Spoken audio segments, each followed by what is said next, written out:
Good morning, dear students, and a warm welcome to Samhita Tattva Vichara, a virtual Gurukulam and a predecessor to a real Gurukulam with the vision of Swargiya with Padmasri P.R. Krishnakumarji in mind. The program is organized by Aashirwad Health and Education Trust, supported by the Ayurveda Pharmacy Coimbatore Limited. It was Krishnakumarji's vision to prachar Ayurveda for everyone who seeks the knowledge. One of his last unfulfilled vision was to establish the lost Gurukula Sampradaya and to bring back the glorious days of Ayurvedic education. We are committed to his vision. Let's take a moment to pranam the memories of our Guruji.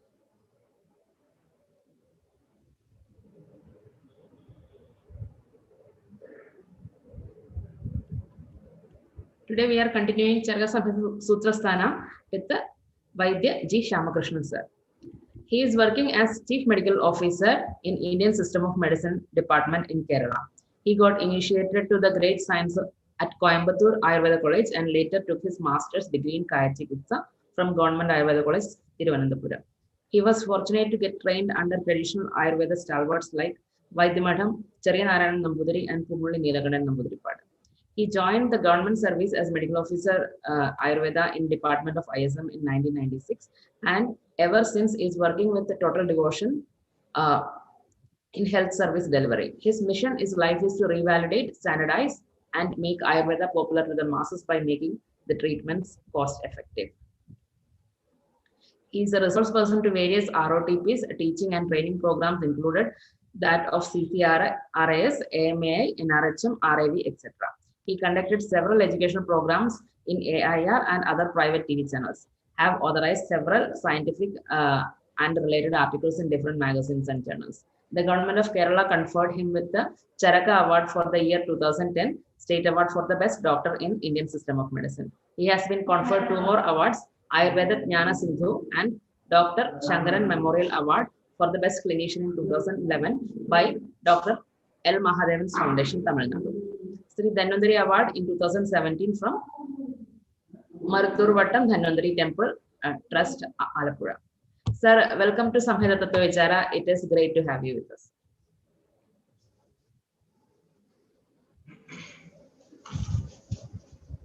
Chaturmukha Samarambham, Vagpadhacharya Madhyamam, Asmadacharya Padyandam, Vande Guru Parampara. My salutations to Sri Krishnakumarji, who laid strong foundation for us for what we are now. It's a great pleasure to be in this platform. I consider it as a privilege and it is an honor me to be in this platform of Samhita Tattva Vichara, organized by my mother institution. My namaste to all of you for the Ayurveda fraternity. So today's topic, Charaka Samhita Swayadadhyayam. I think we can discuss in 2 parts. First part, we will go through the text and its meaning, and the second part I am intending to review Swayadam, not only Swayadam, all the external therapies, Bahiparimarjana therapies, the principle behind that. So the Swayadam is also a Bahiparimarjana. So we will go through its principles.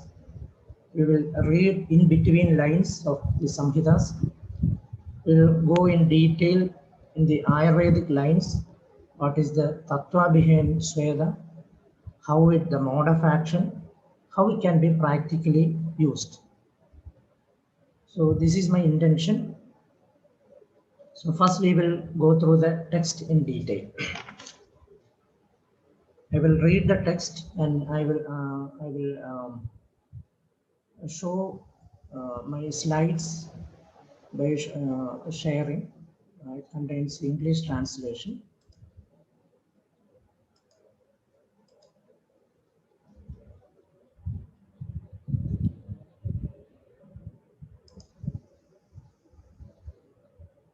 So Chaturdaso Adhyayah Athada Swedadhyayam Vyakhyasyamas Idhyasmaha Bhagavanatraya Atha Sweda Pravakshante Yer Yatha Val Prayojidai Sweda Sadhya Prashamyanti Gada Vata Kaphatmaka Sneha Purum Prayuktena Swedena Avajide Anile Vidisha Mutra Redamsi Na Sajjati Kathamjana.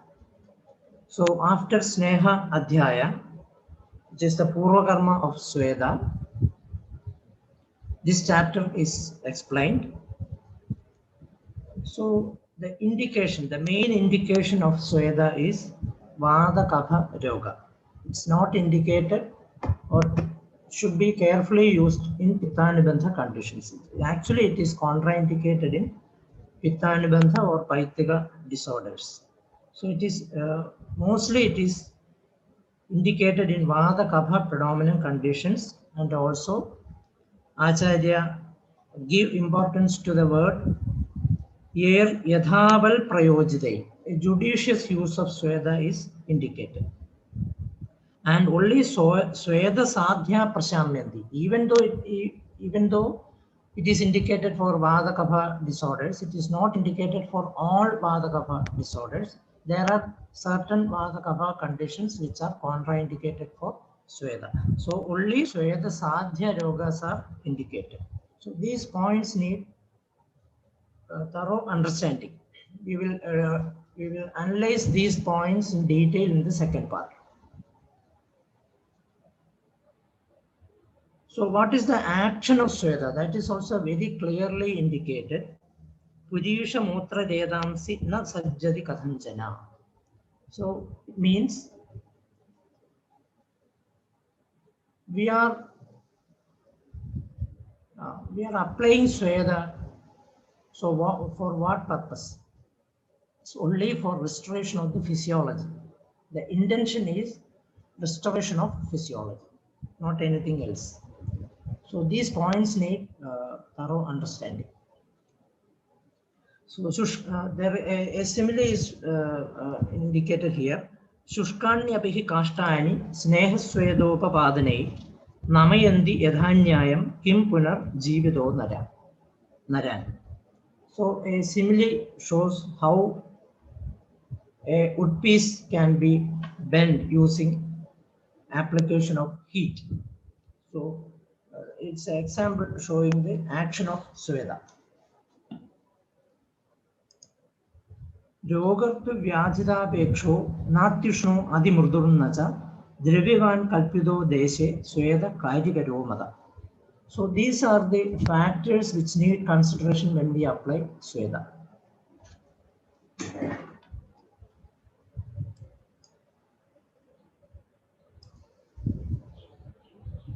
So yoga should be considered, yogi, the patient should be considered, Rutu, the climate should be considered, Vidya, what we apply as Ushna and Shida, Guna, Snigdha, Yuksha, like Murdu, Tikshna, Manda, those properties, Dravya, the media or drugs used, and the Desha, that can be Bhumi or Deha. Bhumi means the ecosystem where we are living, and the Deha means the Deha Desha, the part of the body which is undergoing Sweda. All these need consideration.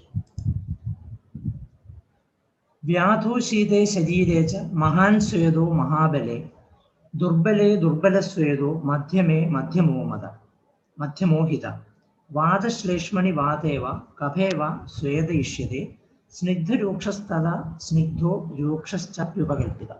So these are the different applications of Sweda according to the strength of the body, disease, climate, then considering the doshas, then the site of action where the pathology, the origin of the pathology, from where it's originated, all these need consideration when we do Sweda. Amasya Gade Vade Kape Pakwasya Ashrade Yuksha Purvo Hita Sweda Sneha Purvas Tadevacha. So considering the Ashaya also, the Ulbhavasthana and Sanjarasthana and Vektasthana. So the Ulbhavasthana should be considered. And Agandum Samayad Vyadim Sthaninam Pradikrityava. So those matters should be considered. So in Amashya Kadavada, first the Amashya Sthanam, the Kapha is the dosha predominant there. So that should be first considered. And in Pakvashya Kada Kapha, first the Pakvashya should be considered. So likewise, according to the intensity of the dosha, we need to change the type of Sweda which we apply. So Vrishano Hridayam Drishti Swedayel Mrudu Nevava Madhyamam Vankshano Shesham Angavayavam Ishtata. So these are the delicate parts in the body that should be cautiously fomented. So there are other parts of the body, example face. We usually don't apply direct Pinda Sweda etc. in the face, but in certain conditions we usually apply, but some parts are avoided. So those things need consideration.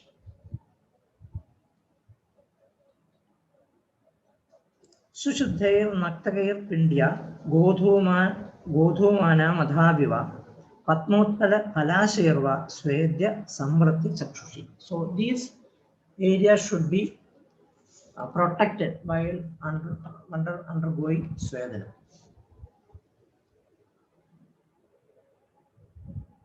Muktavalihi Shidabhi Shidale Bhajane Ravi Jalardre Jalajer Haste Siddharo Hridayam Spashe. So these parts should be protected with cold water or any cold application. These need consideration when we go in for Mahan Sweda. In mild Sweda types, we may not consider all these things, but in severe Sweda types like Jayandaga, etc., these need consideration. So next, what is the Sammik Lakshana of Sweda? This is very important part. Shita Shula Vyupadame Stamba Gaurava Nigrahe Samjade Mardave Swede Swedana Viradharmada. When we need to stop the procedure, these are the indications. So this we will deal this in detail in the next part. So what will happen when we do the excess Sweda? This is what we seen is the optimum effect of this Sweda. Next is the what all symptoms will occur if you do it in excess. Pitta pragobo murchacha sharira sadanam tada daha swaranga daurbalyam adisunnasya lakshana. Uktastasya Graishmika Sarvashovidhi. So Adisunnasya Kartavyo Matya Snigdha Shidala. So what should be done in the case of excess application of Sweda? All seasonal regimes prescribed in summer season, all cold applications internally also cold preparations are indicated for excess Sweda. So what are the contraindications and indications? Kashaya Madhya Nityanam Garbhinya Rektavittinam Pittinam Sa Adisarana Rukshanam Madhumehinam Vidakta Brashta Brakhnanam Vishamadhya Vigajanam Srandanam Nashtasatnanam Stulanam Pittamehinam Trishyadam Shudidanam Cha Uddhanam Sojidamavi Kamam Kamalyudiranam Cheva Shatanam Adhiroginam Durbala Adi Vishushkanam Upakshina Udasam Tatha Vishat Taimidiganam Cha Na Swedam Avachari. So these are the contraindications for Sweda. If you analyze this, you can see that it is all Pitta dominant conditions or Ruksha conditions. And one or two need special consideration. In Meha it is, in Prameha it is, especially in Pitta Prameha it is contraindicated. This is practically very important point. And also in Aashirwad. Aashirwad means Vata-Rakta spectrum of disorders. In Vata-Rakta, it is actually contraindicated. But practically, we do all type of Sweda in Vata-Rakta patients, and it will get aggravated and it will end up in complications. We unknowingly do all these in Vata-Rakta patients, all type of Sweda. So actually, it is contraindicated. There are few indications in Vata-Rakta, but predominantly it is contraindicated in Vata-Shamhita. These need special consideration.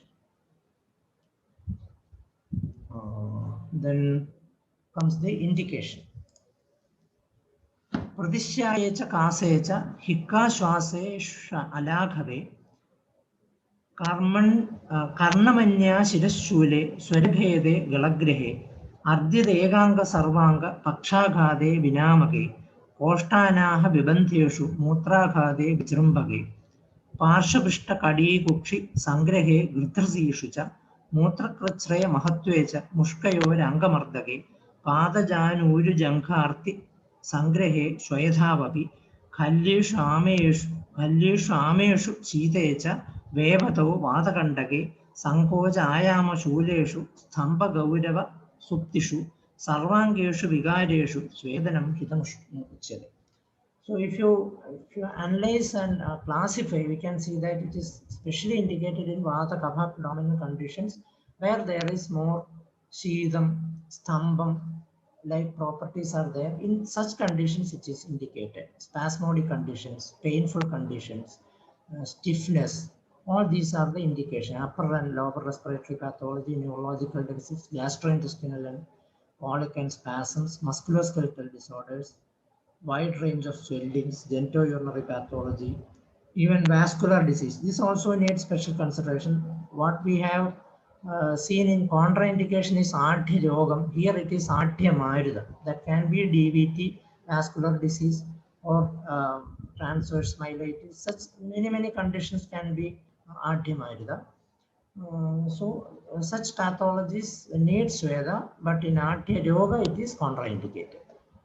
Jrumbha, Anga Gavirava, Karnamanya, Shirashula, all such spasmodic painful conditions are Stambana. Where there is Stambanam, usually it is indicated. So now the Dravyas used for Swedam, for Pinda Swedam. Tidamasha Kulathamla, Gurta Taila Amishodanai, Paise, Krisarair Mamse, Pinda Swedam Prayoji. Ghokara Ushtra Varaha Ashwa Sagurdhi Satushaya Yavai Sikata Pamsu Pashana Kaidisha Ayasa Pudagai Shleshmigan Swedail Purve Vadigan Samupajadil Dravyan Nedani Shasyande Yadhaswam Prastareshwari. So these are the Dravyas used for Vata disorders. If you analyze these Dravyas, we can see that they are all contains oil seeds, Snigdha Dravyas, Ushna Dravyas, all type of Snigdha and Ushna type of Dravyas are used for Vata predominant conditions for Pinda Swedam and Prastara Swedam. But in Kapha conditions, we can see we use mostly inert materials and very dry materials, species of cow, ass, camel, pig and horse, husk, barley, sand, dust, stone pieces, dried cow dung, iron balls. So these need consideration when we usually we say the action regarding the action of Sweda. We usually have some misconceptions. So to remove that, these need special consideration. The quality of the drugs used need special consideration. Then regarding Prastara Sweda, the same materials in Vata and Kapha predominant conditions we can use in Prastara Sweda also. We can say many indications of Sweda with the same drugs. The variety of applications change, but the Dravyas will be same. Then comes Jayandaga Swedam. Bhu Griheshu cha Jayandakeshu Ushna Griheshu cha Vidhuma Angara Tapteshu Subjekta Svidyade Sugam. These are the mode of applications are explained here, the type of applications. Next comes Gramya Anupa Audagam Mamsam Payo Basta Shirastada Varaha Madhya Pittasar Sneha Tilatandula Ityedani Samutkvatya Nadi Swedam Prayojya. Then comes the Nadi Swedam. Deshakala Vibhagajno Yuktyapeksho Vishaktama Varuna Amrtagedanda Sigru Mulaka Sarshapi Vasa Vamsa Karanja Arkapatra Ashmantakasya Shobhanjanaga Saideya Maladi Surasarjagi Patre Ulkadya Salilam Nadi Swedam Prayoji Udika Panjamulabhya Suraya Dedimastuna Mutre Ramlaischa Sasnehe Nadi Swedam Prayoji. This is the another application, form of application of Sweda with Nadi Swedam. Here also Acharya give importance to Yukti Apeksho Vishaktama. So you need to apply logic when we do all these procedures. When we select the drugs, Yukti is needed. Yeta evacha nidyuha prayojya jalapostage swedanartham grisakshira taila koshtancha karye. So the same drugs may be applied in Dravasweda also. That is Parishega and Avagaha.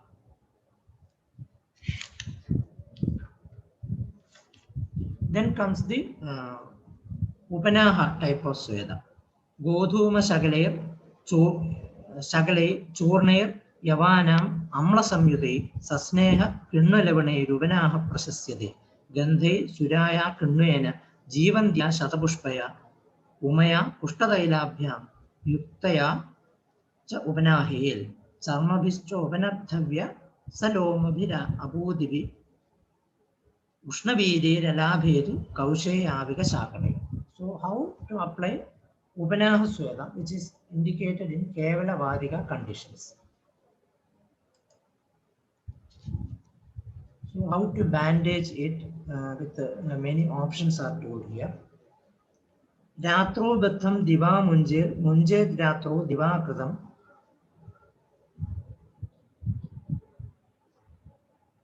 Vidaha Padiharartham Syan Pragarshastu Shitale. So how long it should be applied? In Upanaha Swedam, we usually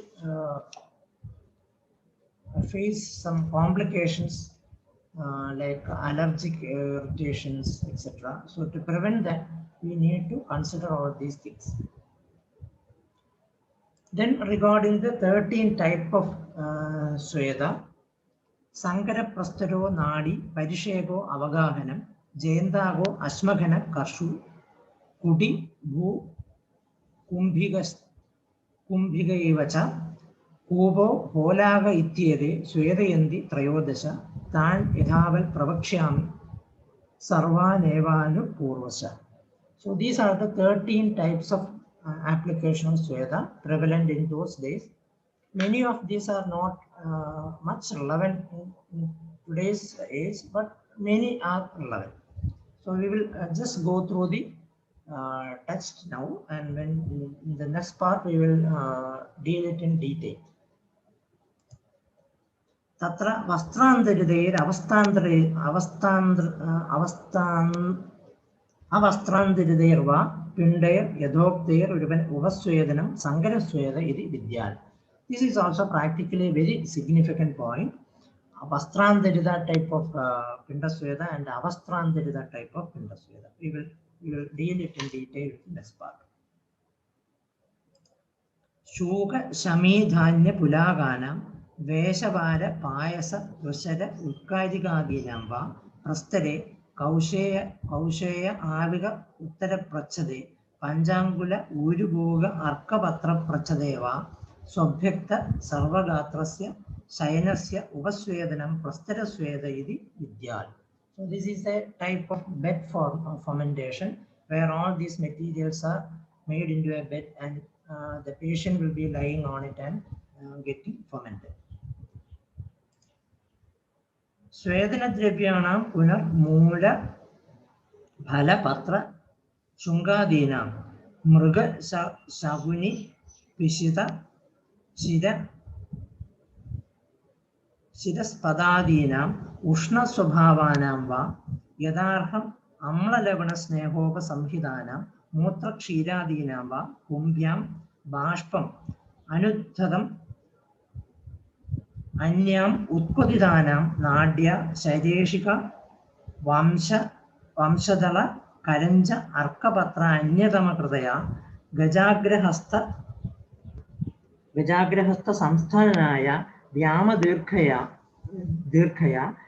Vyamartha Dirkhayava Vyama Chadurbhaga Ashtabhaga Mula Agra Parinaha Srodasa Sarvado Vadahara Patra Samvrata Chidraya Distrirva Vinamitaya Vadahara Siddha Sneha Bhikta Gatro Bashmam Upaharel Bashpo Henu Hi Anurujugami Vihata Chanda Vega Tvajam Avidahan Sukham Swededi Nadi Sweda. This is the detailed description of how to apply the Nadi Sweda. This we are using it practically nowadays also, but the instrument is different. The then prevalent instrument is described here. We usually don't apply such traditional means. We usually adopt modern instruments for these conditions. We are going through the text. Then comes the Parishega. Vadika Uttara Vadiganam Punar Muladinam Ukvate Sukhoshne Kumbhir Varshanika Pranadirva Udaitva Yadarha Siddha Sneha Bhakta Gatram Vastravachannam Parishejayediri Parishega. Practically, we are using these preparations, these type of Sweda like Pisil, etc. But we are not using the prescribed way, that is Vastravachannam.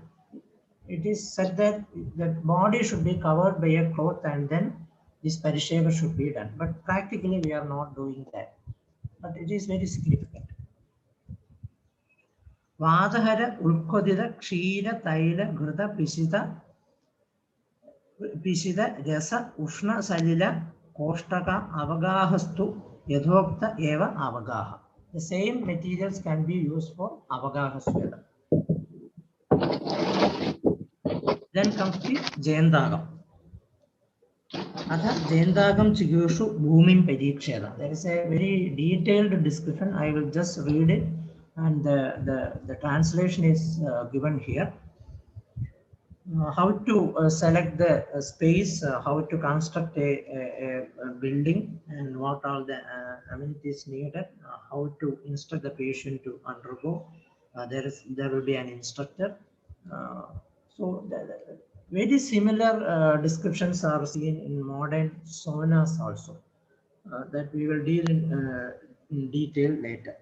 Tatra purvasyam dishi uttarasyam va gunavati prasaste bhumi bhage Krishna Madhura Murtige Suvarna Murtige va Parivapa Pushkajinadinam Jalashayanam Anyadamasya Kule Dakshine Paschimeva Suvatirthe Sama Subibhakta Bhumi Bhage Saptashtova Adatni Rupakramya Udagat Prangmukham Udangmukham va Abhimugatirtham Udagaram Kariye. Utsedhita Vistaradaha Paramaratni Shodasha Samandal Subrittam Mutkarma Sambannam Anega Vadayanam Asya Udagarasya Anda Samandado Vittim Aratni Vistaro Utsedham Pindigam Kare Akapadad Madhye Jasya Udagarasya Chadushki Ishkumatram Purisha Pramanam Mrunmayam Kandu Samsthanam बहु सूक्ष्मच्छिद्रम् अङ्गारकोष्ठकं कोष्ठकस्तम्भं सपिधानं कारयेत् तं च खादिराणाम् अश्वकर्णादीनां वा काष्ठानां पूरयित्वा प्रदीपयेत् स यदा जानीयात् साधु दग्धानि काष्ठानि गदधूमान्यवत् तप्तं च केवलमग्निना तदग्निगृहं स्वेदयोग्येन च ऊष्मणा युक्तमिति तत्रैनं पुरुषं वादहर अभ्यक्तगात्रं वस्त्रावच्छन्नं प्रवेशयं चैनम् अनुशिष्याल्. What all instruction should be given to the patient? Saumya pravishya kalyanaya arogyaya chedi pravishya chainam pindikam adiruhya parshvabhyam yadhasugam shayidha nacha tvaya svedamurcha paridenavi sada pindikesha vimoktavya apranochvasal brashyamanohyata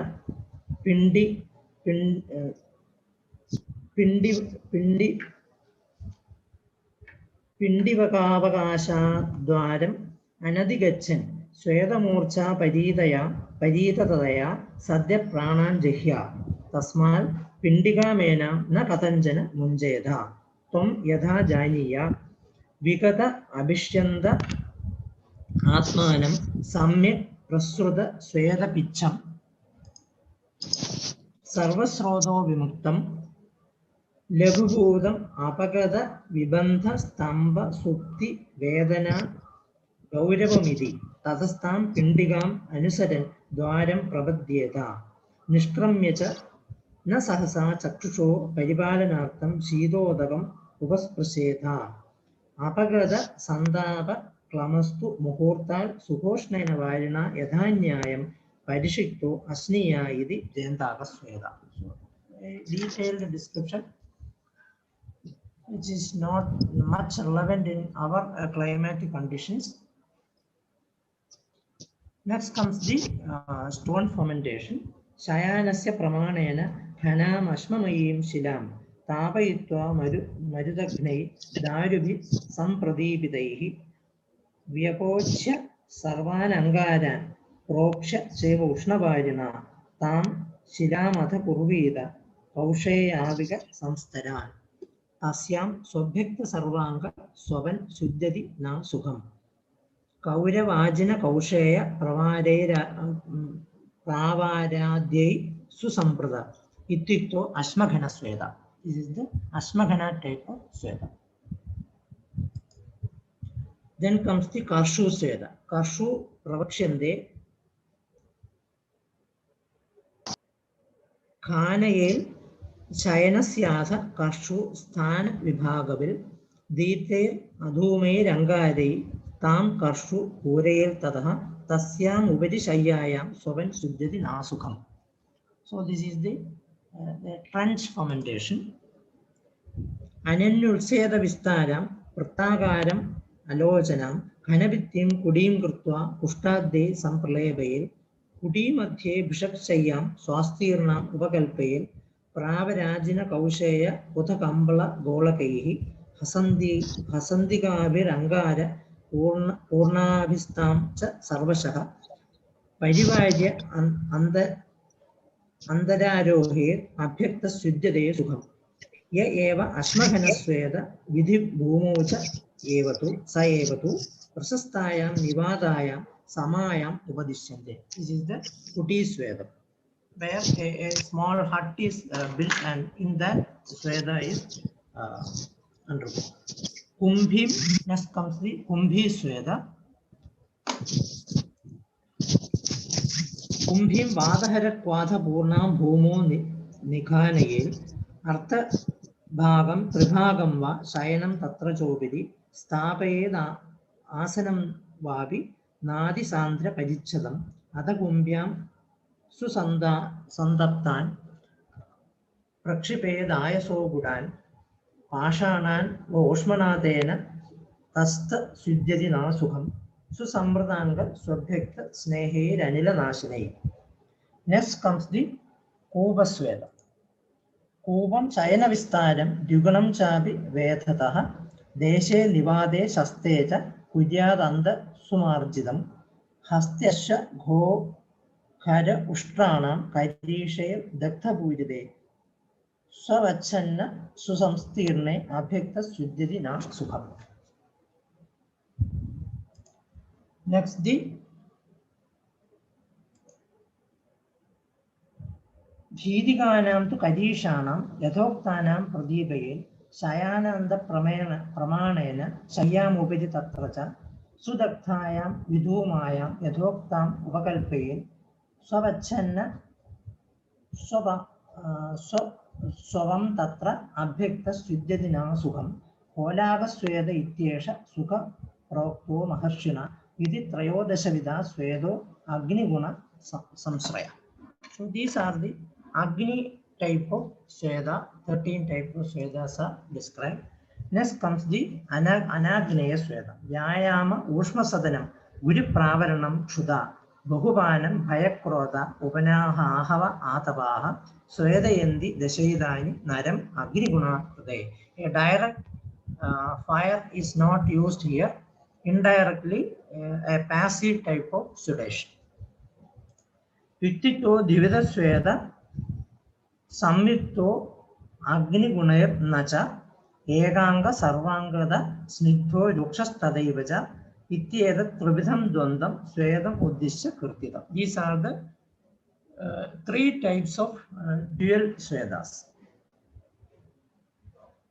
That is Agni and Agni, local and general, and then the Snigdha and Ruksha type of Sweda. Snigdha Swede Upakramya Swinna Patyasano Bhavel Tadaha Swinna Gatrastu Vyayamam Varjir Nara. These are the regimes to be followed by undergoing fermentation.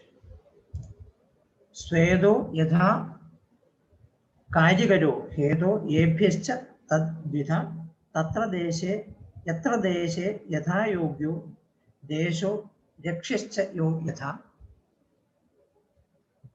Swinna Adiswinna Rubani Tata Adiswinna Bheshajam Aswedya Sweda Yogyascha Sweda Dravyani Kalpana Trayodasha Vidha Swedo Vina Deshavido Agninina Sangrahena Shatsweda Swedadhyaye Nidarsidaha Swedadhikare Yadvacham Uktamedal Maharshina Shishyastu Pradipattavya Upadeshta Punarvasu Itya Agnivesa Krute Tantre Charaka Pradisamskrute Slokastane Swedadhyayo Nama Chaturdeshu Adhyaya. So we have gone through the textual references.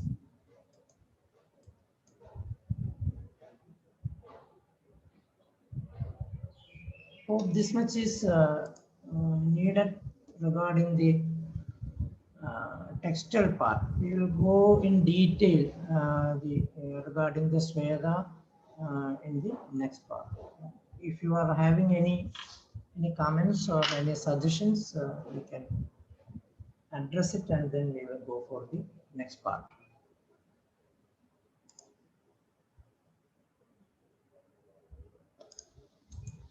Do you have any comments on this?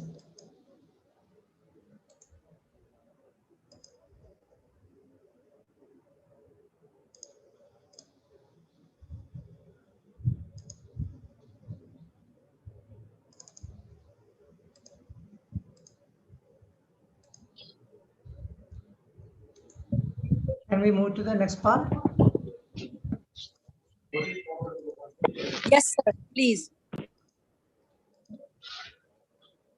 So I am dealing Swedanam, not Sweda, Swedanam. Scientific and specific. How we can make a Swedanam scientific and specific? Because Swedanam may be the most used and misused therapy in Ayurveda. I think more than its use, we are misusing it in many ways. So my intention is to analyze Sweda. What is the intention of Sweda as prescribed in Ayurveda, and how we can make it scientific and specific. Nowadays, we are not specific regarding Sweda. So in the last part, I will be dealing how to make Sweda practically, how to make it specific, where to apply it specifically. So that is the intention behind it. So as we have seen, the Sweda is varied variables and versatile virtues. We can apply it in many types and many forms, and its action is very versatile. So we will go through the versatility of Sweda, its variables also. So when in the form, how it is administered, based on that, we can see there is internal and external. There is internally also we have sudorificants like Peya, etc., detailed in Jara Prakarana. So internally also we can induce Vedam, externally also we can induce. Regarding application, exposed to concealed, we can we use usually we use exposed type of Sweda. We have concealed type like Upanaha, etc. So regarding action, very superficial to deep type of Swedas are there. Regarding the potency of drug used, hot to cold. Cold drugs are dravyas are also used for Sweda. For example, Kshiram, Shashtigam, etc., which are very cold in potency, are also applied in Sweda. Type or quality, Ruksha and Snigdha. We have already seen that. Healing, very exciting to pacify, that is Shamana and Shodhana. For Shodhana purpose also we use Sweda, for Shamana also we use it. Heating, passive to active, as we have seen just now, there is a passive form of Sweda and active form of Sweda. Role in therapy, and it is a main therapy, we use it as a main therapy and also as a supportive in Panchakarma, etc., as a pre-operative therapy. Formulation, single drugs are used and compounds are also used. Resources, aided to unaided. Aided means, as we have seen, we use many type of drugs, and we also use unaided like exposure to sun, such modalities, staying in, using heavy clothes, etc. Such applications are also there. Then cost effective sense, very cheap to very expensive models are there. Technology, very simple to sophisticated technologies are used. Operation intramural, indoor and outdoor are used. We have seen all these type of Sweda which are done indoor and outdoor. Severity of heat, mild to extreme. Heat transmission, solid to air, conduction or radiation is also used here. Media, inert materials are used, very organic materials are used. All we have seen in the text. Processing media, raw to cooked. We use ulkairiga, etc. are cooked, and very raw like cow dung, etc. are also, sand is also used. Quality of medium, dry to moist. Liquid media, acid to alkali. Then area exposed, general to local. Pathology in indication, proliferative to degenerative. Very kapha predominant conditions and very degenerative vada predominant conditions are amenable for Sweda. Intervention phase, acute stage, chronic stage are all comes under the Sweda. In all these stages we can apply Sweda. So in that way, Sweda is a very versatile procedure, but often we use it, we misuse it. So to understand that, we need to understand what is the purpose of Sweda, where it is indicated, what is its mode of action. That is very important.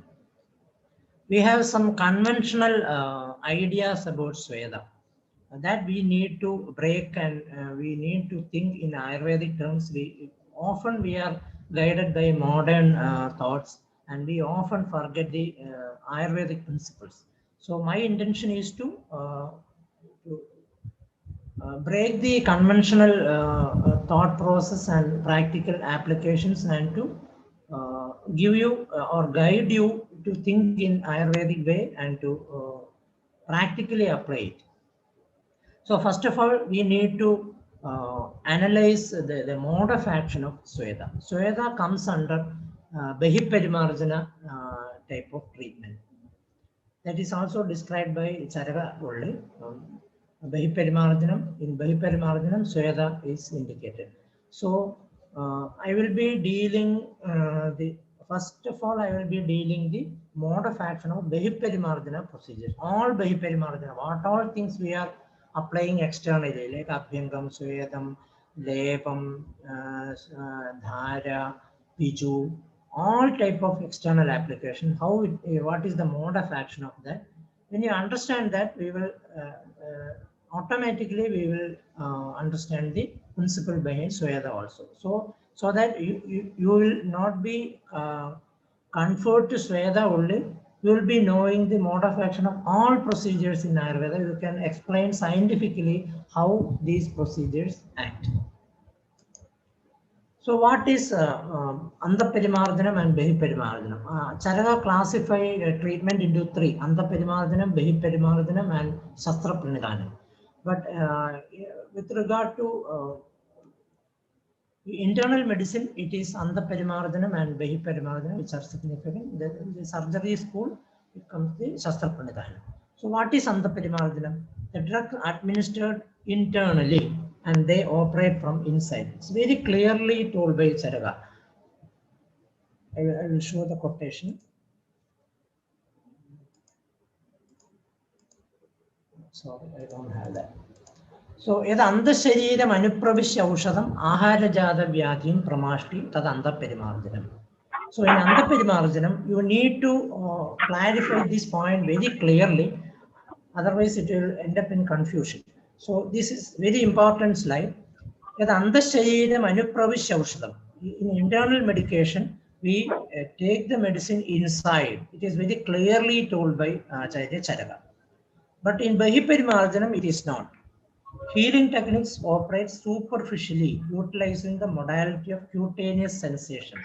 Yet Bahi, Sparsham Ashritya, Abhyanga Sweda Parishega Unmardanade, Ramayan Pramashti, Tad Bahiparimarjana. So in Bahiparimarjana, it is very clearly indicated with two words. Yet Bahi, Sparsham Ashritya.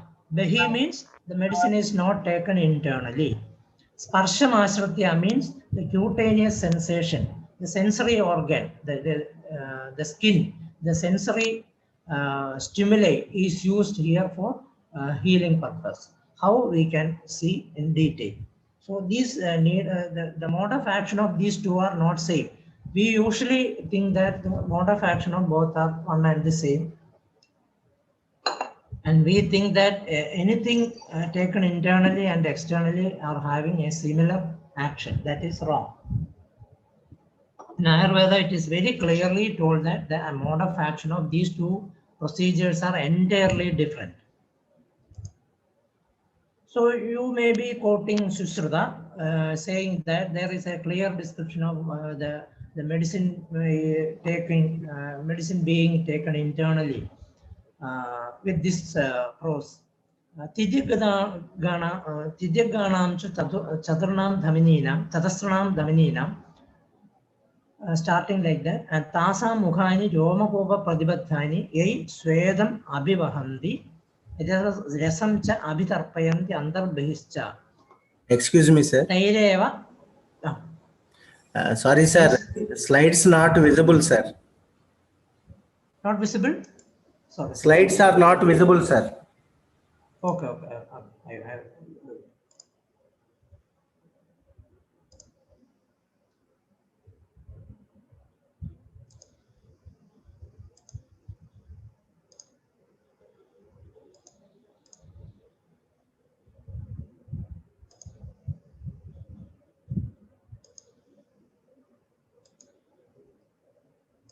Sorry, I forgot to screen share. So you were not seeing the previous ones?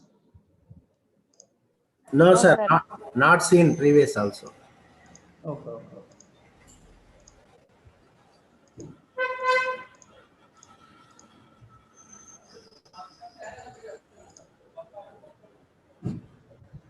I will go through these slides once again. Now, okay, sir. Now we are visible. Okay. Thank you, sir. Okay.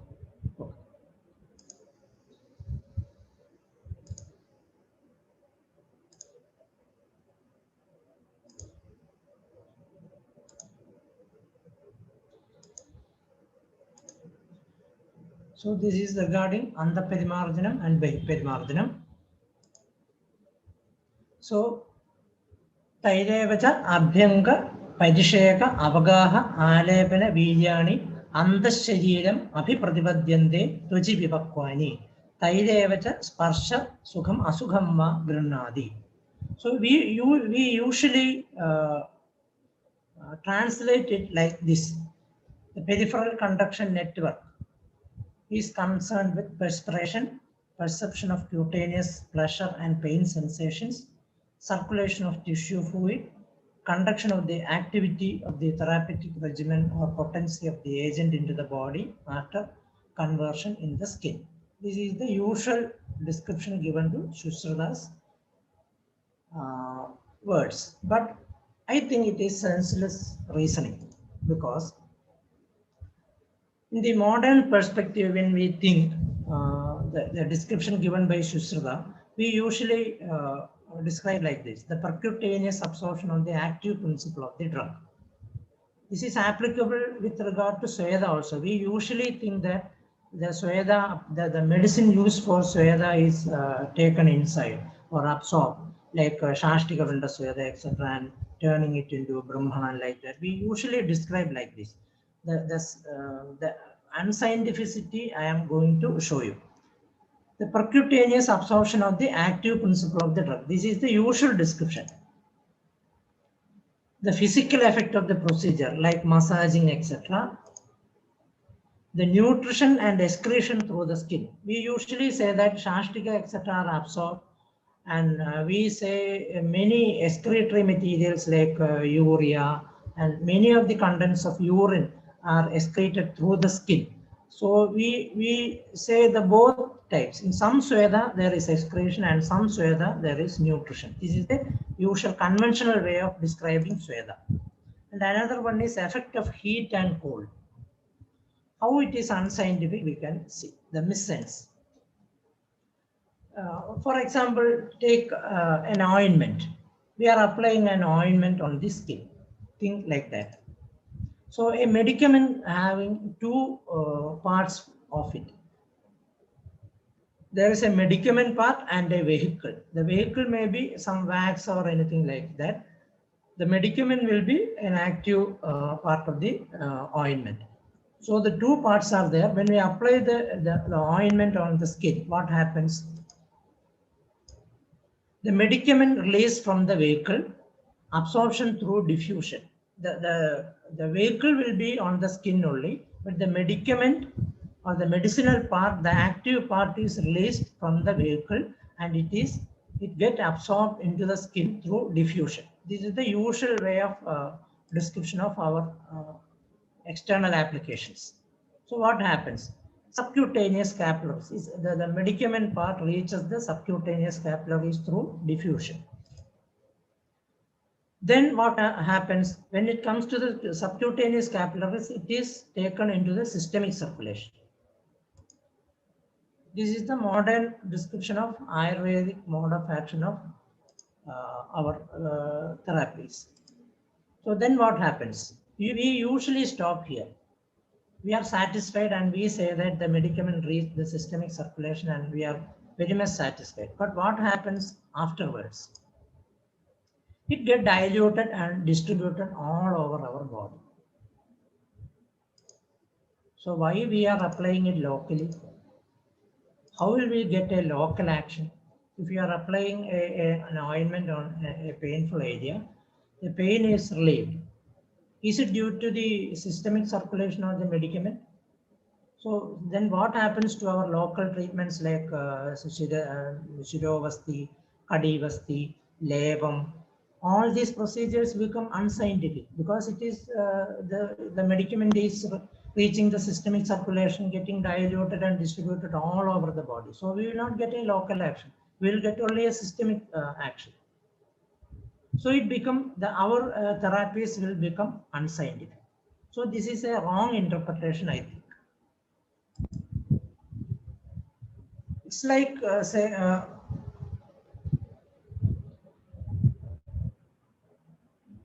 so for us, the action of external therapies and internal therapies are one and the same. We say that in both there is absorption. In one there is Agni Samsargam. The other one, it is bypasses the liver and it reaches the systemic system. This is our explanation. But it will be like this only.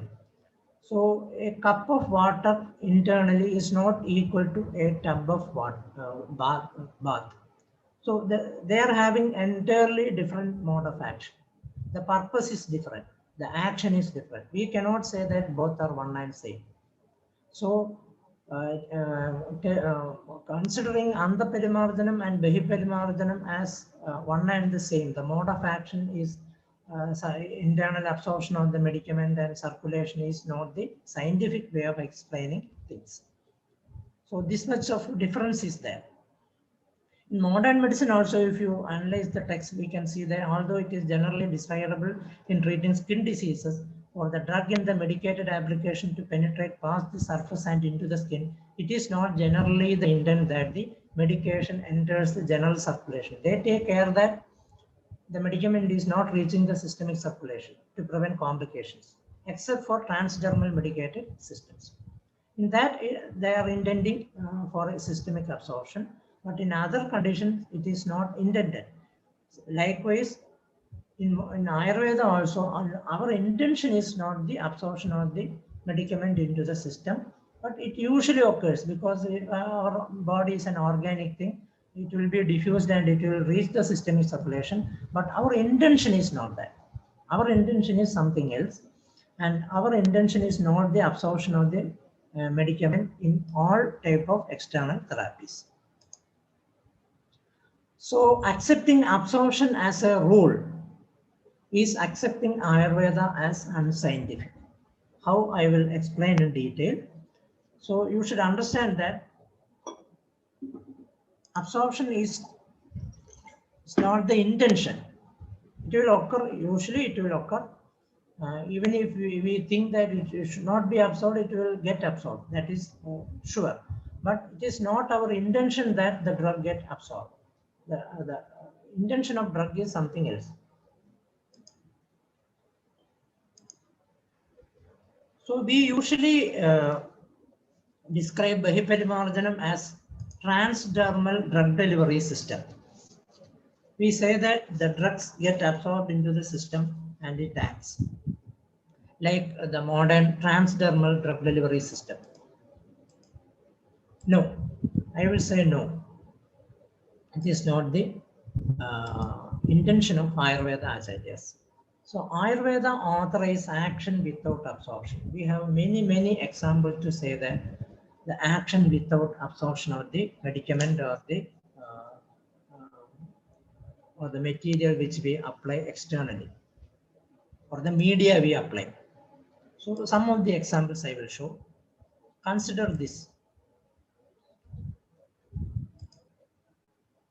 This is condensation. We study this in physics.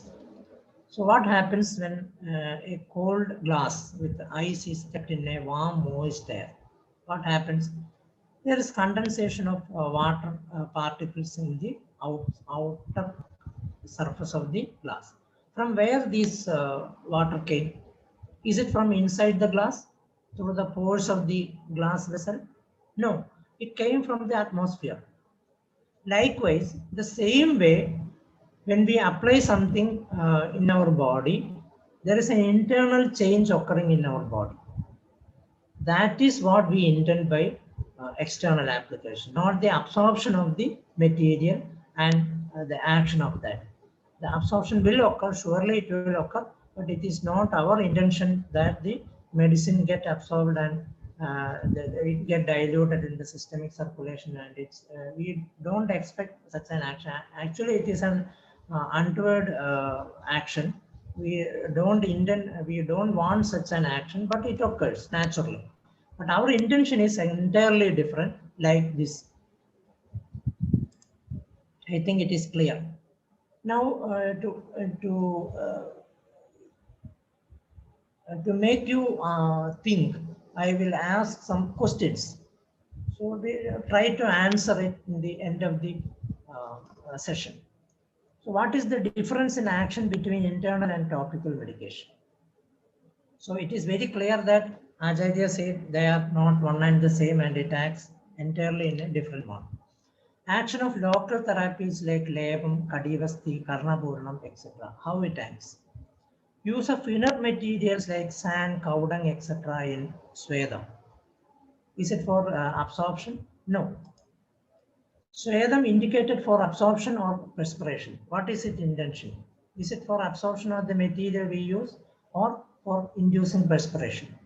Will Shashtika Pinda be more nourishing internally? Why to apply it externally? If it is for Brahmana, why can't we take it internally? It is a payasa only. It's very tasty and we can take larger quantities of it and we will get a more Brahmana than trying to absorb minute amount of Shashtika through our skin. It is a very tedious process.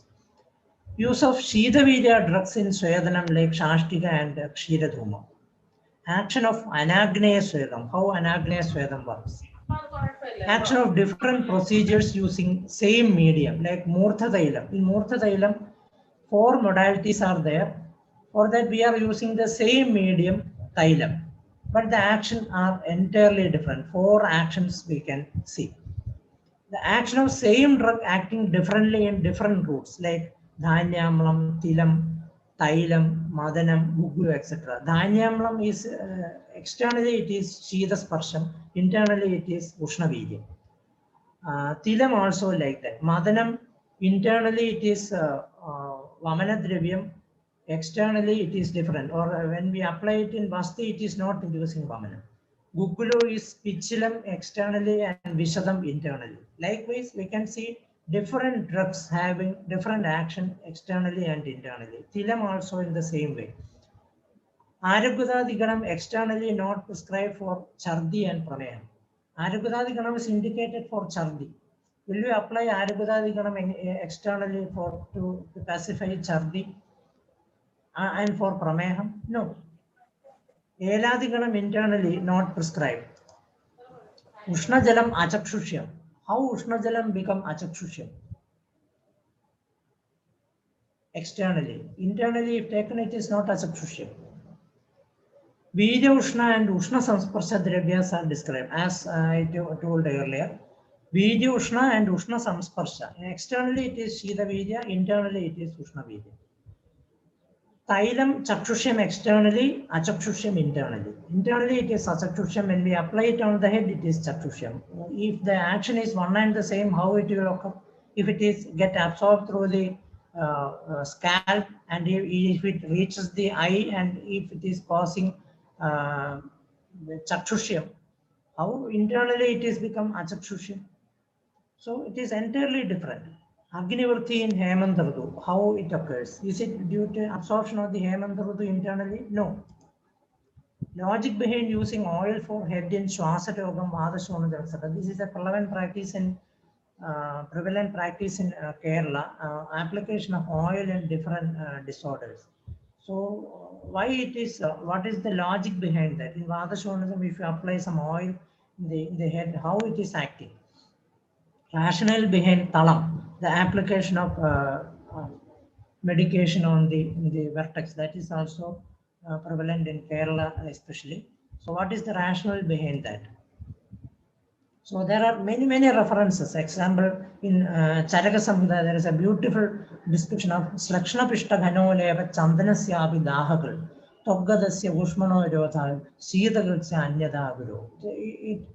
It very specifically say how the mode of action of Bahiparimargana. So Slakshana Pishta Ghano Leva. There are 4 types of leva mentioned in our classes. Slakshana Pishtam, Ghana Pishtam, Sukshma Pishtam, Tanu. So 4 varieties of applications are there. So even if you apply Chandanam in a very minute form and in the thick form, it can induce daham in a patient. So what it indicates, it is not the action of the drug, it is the action of the procedure. If you apply very thick labum, very fine powder of chandanam in thick form, if you apply, it can induce daham.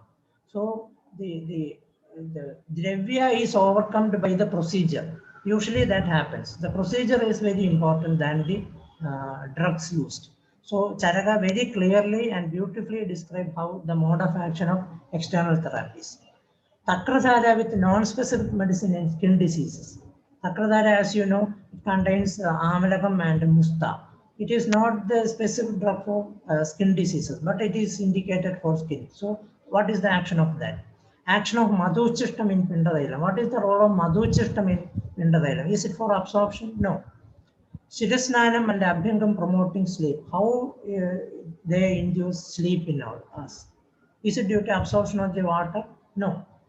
Sega with the sugar, honey, water in Vadashonidam. There is a description of that. Action of different procedures using same medium like Murthadailam, Dravasvedam, etc. So there are ample examples to show that action can occur without absorption of the drug in our classic itself.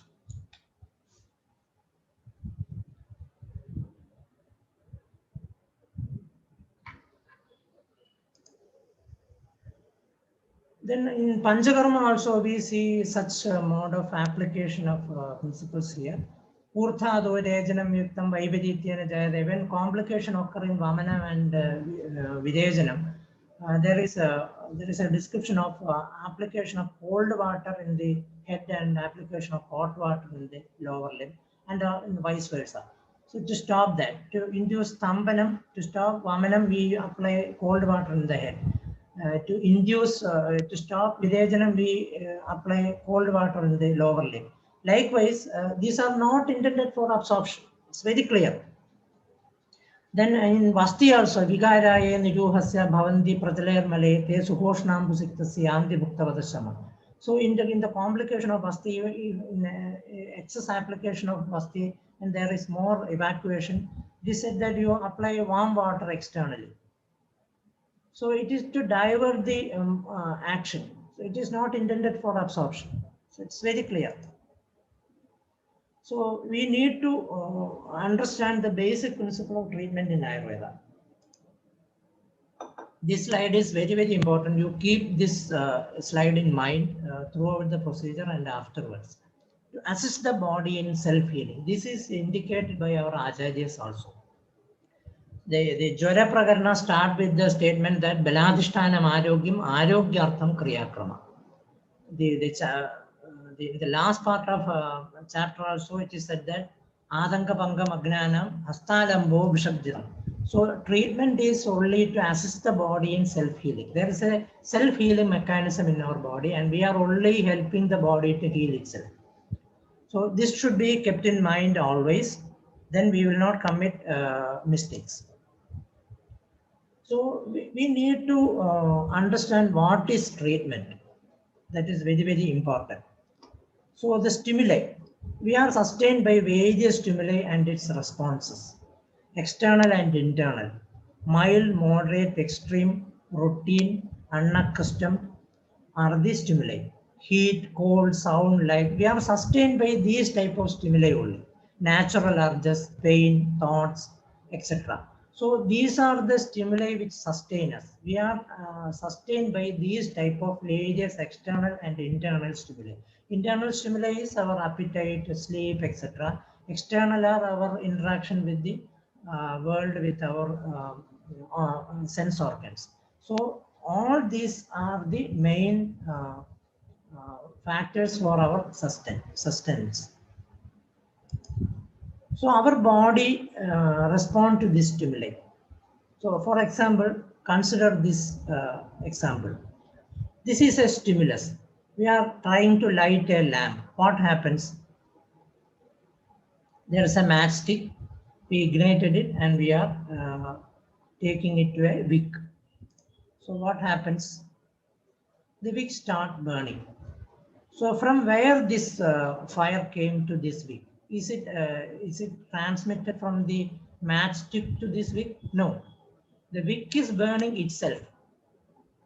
We only stimulated the Agni which is dormant in the wick. There is an Agni which in it, it is a Panchabhodhika material. The Prithvi and up are covering the Agni, so it is not prominent. So we are breaking that Prithvi up bond by a matchstick, and so the Agni within the wick started burning. So likewise, our treatment also works like this. We are only stimulating the body to heal itself. So there are three types of stimuli. In health, it is the optimum external and internal stimulation which maintains our health. The same stimuli, when inconsistent, become external and internal stimuli. When inconsistent, it becomes illness. The same stimuli, when we apply it in a regulated manner, it becomes the therapy. I will show an example to make it clear. So one example of external and one internal stimuli. Bath as external stimuli and vomiting as internal stimuli. So vomiting is a reflex to protect our body. It is essential for our health. Bath is also external stimuli. It is also essential for our life. So it is optimum. When it is optimum, we say that it is healthy. The external and internal stimulation, the optimum level, it is maintaining our health. So the same thing in an inconsistent form as rain and vomiting as a disease, it is called as a disease. The rain can stimulate a cold in us. Also vomiting, when inconsistent, when in excess vomiting, it is a disease. Otherwise, it is a reflex and it protects us. So the same stimuli, external and internal, when used in a regulated form as Shirodhara with the drugs, when in a regulated manner when we apply, and the Vamanam as a procedure when we induce it in a regulated manner with the drugs, etc. After proper pre-operative procedures, it is called a treatment. So the same thing which is necessary for health, when in an abnormal form it is a disease, and in a regulated form it is a treatment. So there is a biofeedback mechanism working. So every therapy, including Sweda, how it is acting. The therapy in Ayurveda, it is a regulated stimulation or activation. It challenges the body in a compatible and tissue-specific manner. This is the specialty of Ayurveda treatment. We challenge the body in a compatible and tissue-specific manner without hampering it, without we consider the other factors also, and only considering the core factors, we apply all therapies. So that is the peculiarity of Ayurveda. Without injuring other tissues, considering everything, we challenge the body without insulting it. So what happens? Body responds to this challenge. It's natural that when we challenge our body, it responds in a similar manner. A positive reflex restores the functional balance. That is the physiology. Here is the healing occurs. It is not due to the action of the drug which is acting. It is the positive reflex to the drug and the procedure which is causing the healing. So it is a positive reflex restore the functional balance of the physiology of the body. Then we see some Sammik Lakshanas. The Sammik Lakshanas are nothing but optimum stimulation and response. We have stimulated the body has responded. That responded induces our regained our physiology, and the optimum stimulation and optimum response is what we see as Sammik Lakshanas. In every procedure, we see Sammik Lakshanas as physiological variations solely. The regaining of the physiology is indicated in our Shastra as Sammik Lakshanas.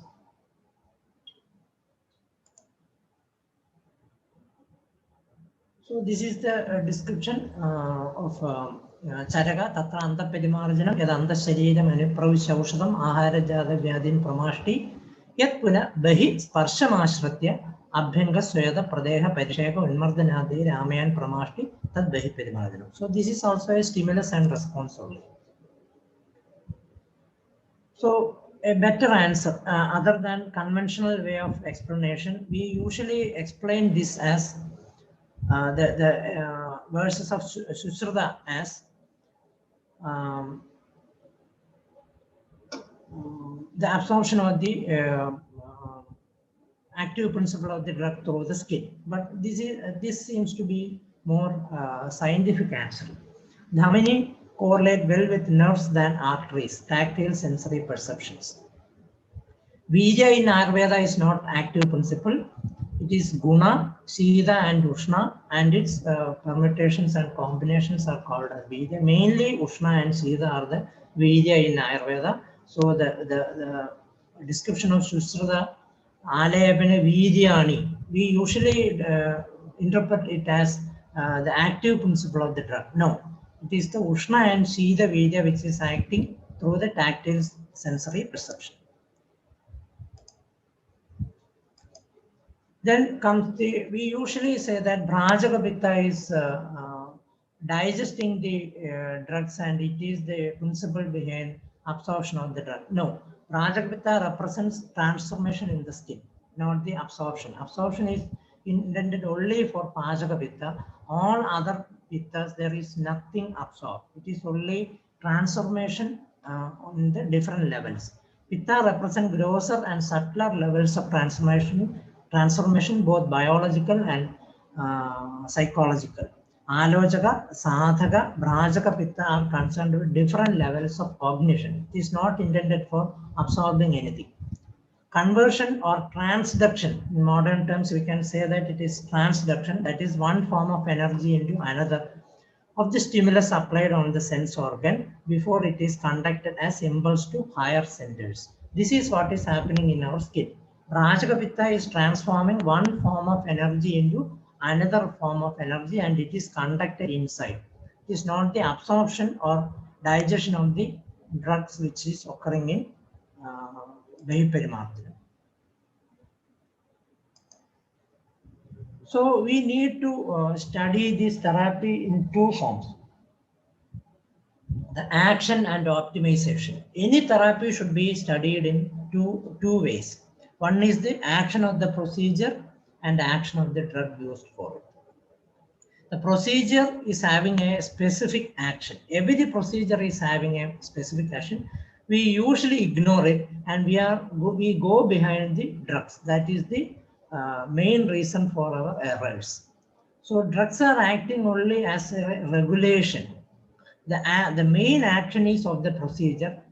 These we can see in our text as the action of the procedures. For example, Abhyangam, Swedam, etc. The action of the procedure is described in our text, not the action of the drug used for it. So it is only for regulation of the action of the procedure. I will deal it in detail. So the procedures, we can see that there are mainly based on three doshas. We can divide the procedures into three: retaining procedures, draining procedures, and depleting procedures. What are retaining? Anuvasanam, Shirovasti, Kadivasti, Januvasti, Grivavasti, Prushtavasti, Tarpanam, Pudabhagam, Gandosham, Karnapurnam, Upanaham, and Avagaham in the context of Sweda. So these, we can see that in these all procedures, we are retaining the medicine for a specific time with a special technique. So what is the peculiarity of this? This is indicated in Vata predominant conditions. So we can say that most of the Vata predominant conditions, we have retained the medicine for a long period.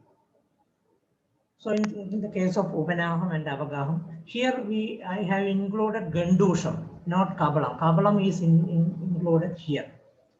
And only two types of Swedas are indicated here. Tarpanam is indicated. Anuvasanam is indicated. So there is a retention mode. This is in the retention mode. Then comes the draining procedures. This is indicated in Pitta predominant condition. Virejanam, Rektamoksham, Shirodhara, Segam, that is Dravasvedam or Parishekam. Here there is movement. Here there is no movement. It is retaining. Here there is no retention. It is only movement. conduction, only conduction we are doing here, or the movement is given more importance here. Then comes the depleting procedures. Here there is Vamanam, Udvartanam, Kabalam, Dhumam, Tavasvedam, Rukshapindasvedam. Here all the procedures are against our normal body's movements and actions. It is depleting in nature. This is indicated in Kapha predominant condition. It is retrograde action mostly. Then naturally there will be now. So I think it is clear. If you have a general idea of these three, we can select the procedures with the specificity. There are many combination of these actions in many procedures like Abhyanga, etc. That we have to analyze separately. But to get an idea of how the procedures become specific, especially in Swedam, Upanaham and Avagaham, even though we are using the same drug, the action differ due to the action of the procedure. To show that only I have depicted this here. So the Ravasvedam will be indicated in Pittam, Upanaham and Avagaham in Vada, and Tavasvedam, Pindasveda, etc. in Kapha. So then naturally a doubt arises, then what is the purpose of drug or medium use? Drug regulate or modify the procedure. The action of the procedure is modified by the drugs. Optimize the procedure for a specific condition, guna vikalpa, and make the procedure body friendly. This is the action of the drugs used. Or to tissue, disease, dosha specificity. For that we use drugs. Same drug may act differently in different routes of administration, as we have seen. Not intended for absorption in external therapy. By and large, a secondary role only. The procedure is given more importance than should be given more importance in our practice. Drugs are also equally important, but usually we go behind the drugs and we forget the procedure.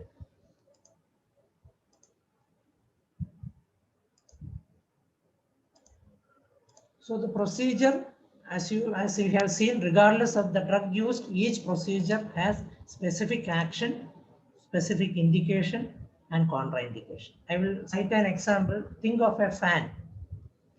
Fan is revolving, it's rotating. That is the procedure. And we have a regulator to modify its speed and action of the fan. So the regulator is the drug we are using, and the fan is the procedure. So fan is more important than the regulator. Regulator modulate it according to the need of the person. So we can increase the speed, the area which it covers, the intensity of the fan, etc. are regulated by the regulator, and the fan is the action of the fan is revolving. So to give us breeze. So that is the action, and the regulator regulate it. So the drugs are acting like that. So external therapy utilizes the tactile sensations, andrograde, retrograde movement, that is anulomam and pradiloma gati, mobility, immobility. In some of the procedures, in retaining procedures, there is no movement. Example, Shirodhara, Shirovasti, sorry. Then in some procedures we give more pressure, some pressure, pain, vibrations, heat, cold, etc. So by application of these modalities, we are intending certain changes in our tactile sensation, and that is transmitted inside and we get an action. It is similar to, I will cite an example to show this. There are a variety of soaps available in our market. You can see with many drugs inside. Moisturizing, scrub, oil control, conditioner, protecting, germ shield, softening, cooling, goodness of fruits, vegetables, nuts, milk, honey, herbs, abhyanga snanam, etc. are included in bathing soap. So do you get all these things due to this, what is the purpose of this soap? So the basic purpose of soap is cleaning. So the additives neither get absorbed nor intended to be absorbed. The milk in the soap is intended not for absorption, because the soap is the main purpose of soap is cleaning, but it modulates the soap so that our moisture is not lost while cleaning. So such ingredients are added that are not intended for absorption. Their intention is to modulate the action of cleaning. In some soaps it will be more, in some soaps it will be less. So in a bar soap, if you apply bar soap, the moisture from our hand will be lost in enormous quantity. But in a soap with milk, it will be very less. The moisture content will be retained. So that is the purpose of adding additives in a soap. They are not intended for absorption or any. They are not intended for absorption. Their action is to modulate the action of the main action of the soap, that is cleaning. So similarly, I will cite another example to make you aware of this. We have 4 types of Murtha Taila: Abhyangam, Segam, Piju, and Vasti. We can see that they are intended for specific conditions. Vata Kapha predominant condition, Abhyangam is indicated. Pitta Kapha predominant condition, Segam is indicated. Piju for Vata Pittam and Vasti for Vata. When we analyze the indications, it will become clear. Dauksham, Kandu, Malam are the indication for Abhyangam. Adumshika, Shirastoda, Daha, Paga, Pranam. That is the typical symptom of Pitta Dushti. Keshashada, Spudana, Dhubanam, Netrastambha. That is Vada Paitiga condition. Prasupti, Ardhita, Jagara, Nasasya, Shosham, Timiram, Dairuna, Shidorogam. That is typical Kevala Vadiga condition. So we cannot substitute one procedure for another. If a female patient is coming and she want to, she is intended for Shirovasti, and due to hair, if you opt Piju, it is unscientific. We cannot substitute one procedure for another one. Its indication is entirely different, even though we are using the same medium as Thailand. So that is very, very important. So here we can see how the cutaneous sensations are used. In Abhyangam, we apply some pressure and movement. In Segam, only movement, no pressure is applied. In Piju, there is mild pressure but no movement. In Vasti, we apply more pressure with oil and there is no movement. So it is deep exciting in action. Piju is upholding. In Segam, it is convention current we are using, and Abhyangam superficial exciting we are using.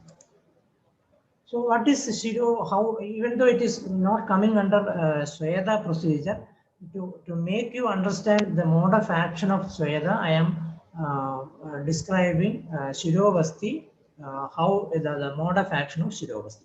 So what is the indication? Dryness of tissues, nostrils and mouth, which are very objective signs. So what we understand by these lakshanas?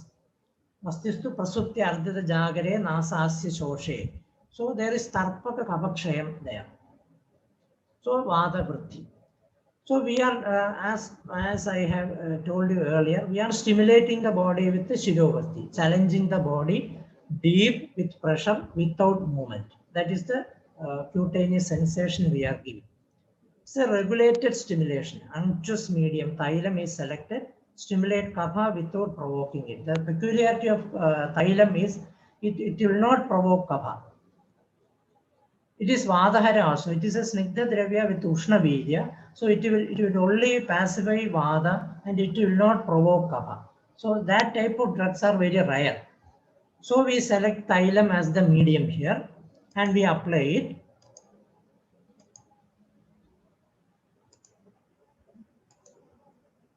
So we are regulated, there is a regulated stimulation, unctuous medium Thailam, stimulate kapha without provoking it. So body respond, how it respond? Regain tissue consistency, that is membranes and glands become active. We are stimulating it with a Ushna and Snigdha Dravya. So the body respond to that Snigdha and Ushna in the similar form. So what happens?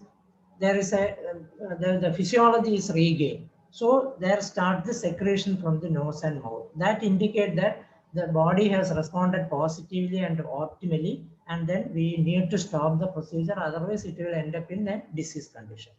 So objective sign to stop is optimum stimulation of and response, that is secretions from nose and mouth. So when that symptoms occur, we see objectively, we assume that all the membranes and glands which have become dry has responded to this Shirovasti, and it starts working in its normal physiological mode, and it is going in for an abnormal stage. So stop it there. When the secretion starts, we need to stop it. So this is the stimulation and response, and what is optimum stimulation and response. I think it is clear. So external therapy is a sensible therapy. Sensible means every therapy acts as a stimulus to reveal body's healing capabilities. Behiperimarjanam induces intended properties in the tactile organ, which is transmitted into the body to replicate. This is the mode of action of external therapies. It is intended not to bypass the oral route of drug delivery. This is very, very important. Don't think that to bypass the liver action, we are giving these transdermal applications. It's maybe true in the modern medical scenario, but in Ayurveda, this is not the intention. So this is the intention behind all external therapies. That is it is not to bypass or to get absorbed, is not the intention of the drug used in external therapies.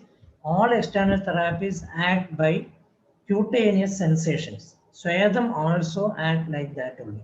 The drug used are not for absorption, but only to modulate the heat. How much heat, what quality of heat should be stimulating the skin. For that purpose only we are using the drugs in Swayadam.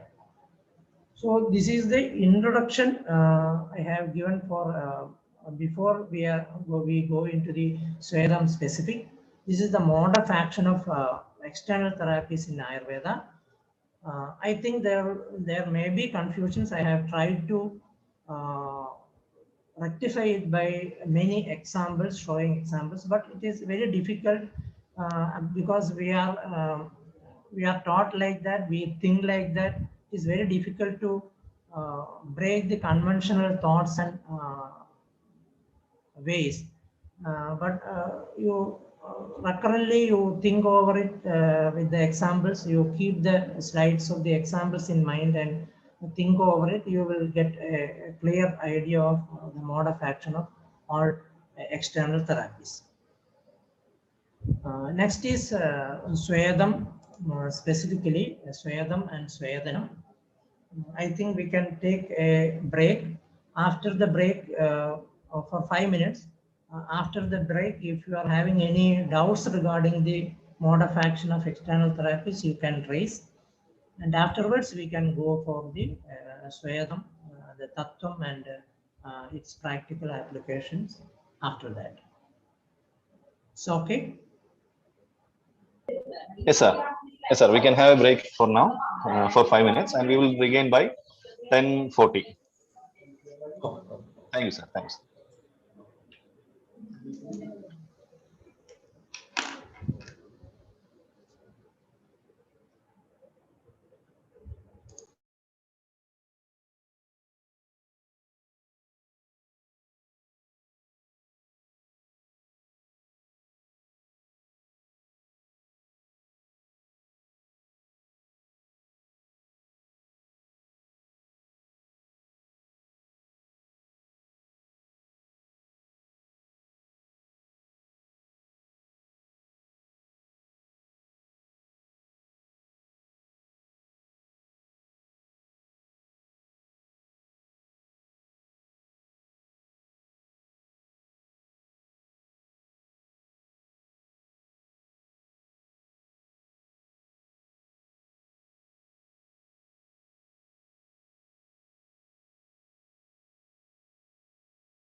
Can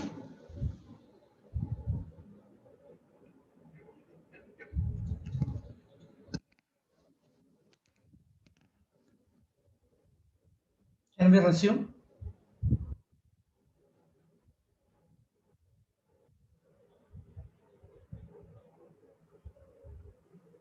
Yes, sir. Yes, sir. Welcome back to the program. So do you want to clear any doubts, or we can move and finally we can answer the doubts? Sir, I think Dr. Harish Kiran had some doubts. Okay. Please ask.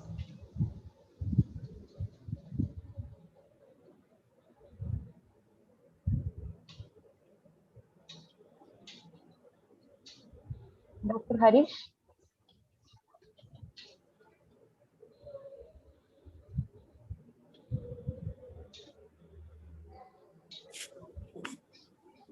Hello, Namaste, sir. Hello. Namaste. Sir, Please ask. it is the Virya then that is working. Yeah. And in condition of the Bala Chikitsa, there is application of air and the etc. in the lower abdomen. Yeah. That will be working by deep penetration or just the external potency itself. I think it is external only. The air and the Caraka, etc. Yeah. We cannot expect that it reaches the intestine and it acts and do relaxation of feces. We cannot think that. The action, there are many ways to stimulate our intestine. Even our fear or any tension can induce hypermobility of our intestine, isn't it? Yes. So likewise, every action is having different, there are many ways to reach a destination. Likewise, we can stimulate in many manner. It's not the external application of Aranda also is indicated in Jwaram. Yes. For example, I will cite another example. In Jwaram, there are application of Talam in head. In Marma Chikitsa, they are simply moving a hand in our in the scalp, in the vertex. That also induces lower temperature. We apply Talam, we apply Dhara. So the action of these two reduce the temperature is entirely different from giving Vettamaran or Amrudottaram Kashayam. Its action is entirely different. But there are ways to manipulate it in a different manner. We cannot expect that the both are one and the same. That is why I have given an example of 1 cup of water and 1 tub of water. So like that, we can stimulate, we can give a suppository, we can give a Swadanam in the abdomen. Likewise, there are many ways to attain an action. So we cannot say that the aerandum is getting absorbed into the system and it is circulating and it is reaching intestine and it is stimulating in very small quantity. We cannot expect that. The action is entirely different. There is a practice of application of aerandum in the vertex also. Sir, So in that condition, pardon? Sir, in that condition, then difference between the Ruksha Sweda and the Snigdha Sweda. In that, yeah, that I will be dealing it in detail in the next slides. Okay, thank you, sir.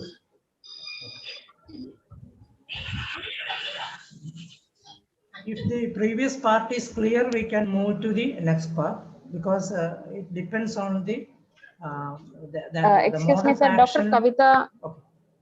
Dr. Please, Kavita, please, if you have a question, please ask.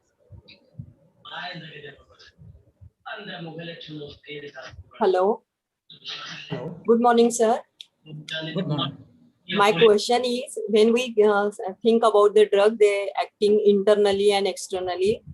is there any role of barriers, just like gut barrier, brain barrier? They play any role in that? That the specific drug will more efficient internally and externally when we are. Yeah, surely. That is why two types of treatments are indicated. What we get internally, the same action we will not get externally. And also even in another routes. That is why I have quoted the example of Madanaphala, etc. Madanaphala, if you take internally, it will induce vomiting. The same Madanaphala in Basti Dravya, it is not inducing vomiting. It is inducing only a bowel evacuation. Likewise, each and every drug is acting differently in different routes of administration, not only externally and internally. Even internally, if you use it as Nasyam or Vasti or internal use or external use, it is entirely different. But we usually think that the Parasruti, which is told for a Mahanarayana Thailam, we will get by, it is indicated for infertility. Will you get an action of getting fertility by application of Mahanarayana Thailam externally as Abhyangam? No, never. You will not get that. So each and every procedure and each and every drug will act in each route very, very differently. We cannot expect the same action internally and externally. That is not intended by our acharyas also. They didn't told that we will get the same effect on external and internal application. We can apply it for specific purposes, but we cannot expect all. That is why I have told the action of Ayurveda Ganam. Ayurveda Ganam is indicated for Chardi and Prameham. We cannot get the action of Chardi Nigraha and Prameha when we apply it externally. But in Prameha, Ayurveda Ganam is indicated for external use.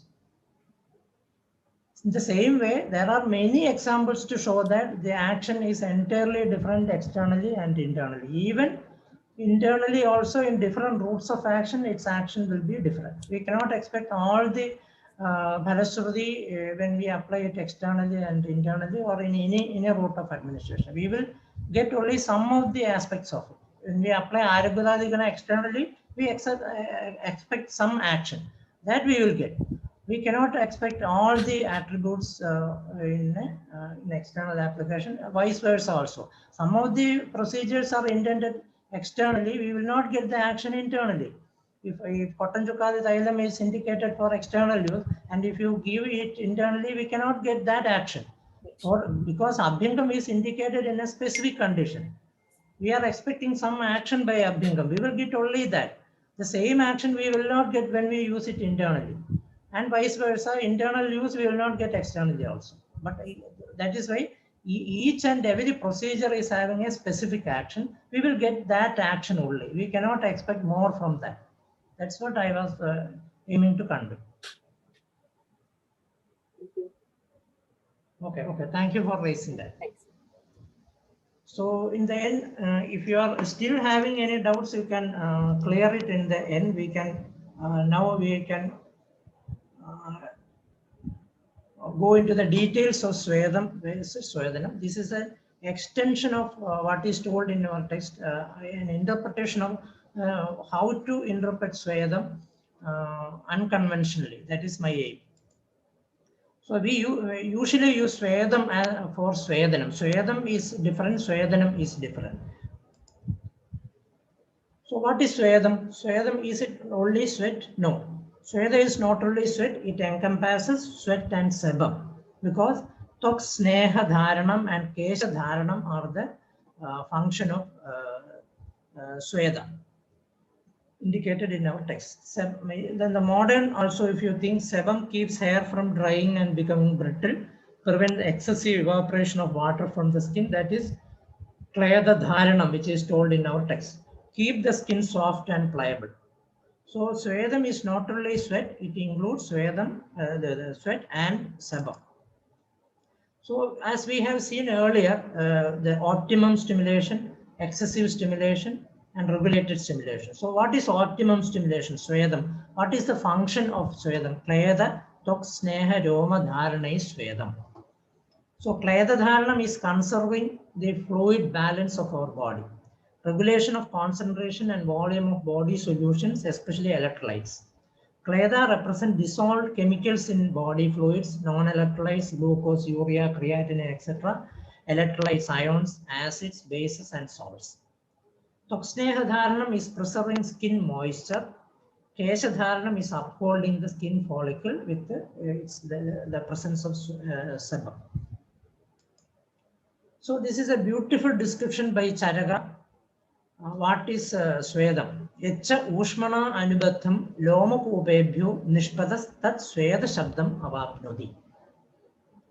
So this is very modern way of explaining Sweda. Sweda is the name ascribed to the body fluid emitted out in relation to or along with heat. Echa Ushmana Anubatham. This is very modern way of thinking. So waste product, malam of the body, it is a waste product of the body attributed to fat tissue, medo, dhatu, metabolism, one of the pitta sthanam and pitta karma.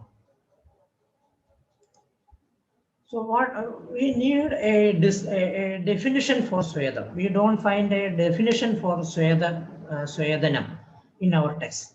So I am trying to give a definition for that, which encompasses all the type of Sweda, including the heated palm application and the Jayantagam and the drugs used for everything.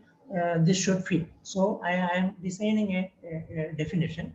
Swedana therapy utilizes optimal heat as the stimulus. As we have told earlier, every therapy is a stimulus and response.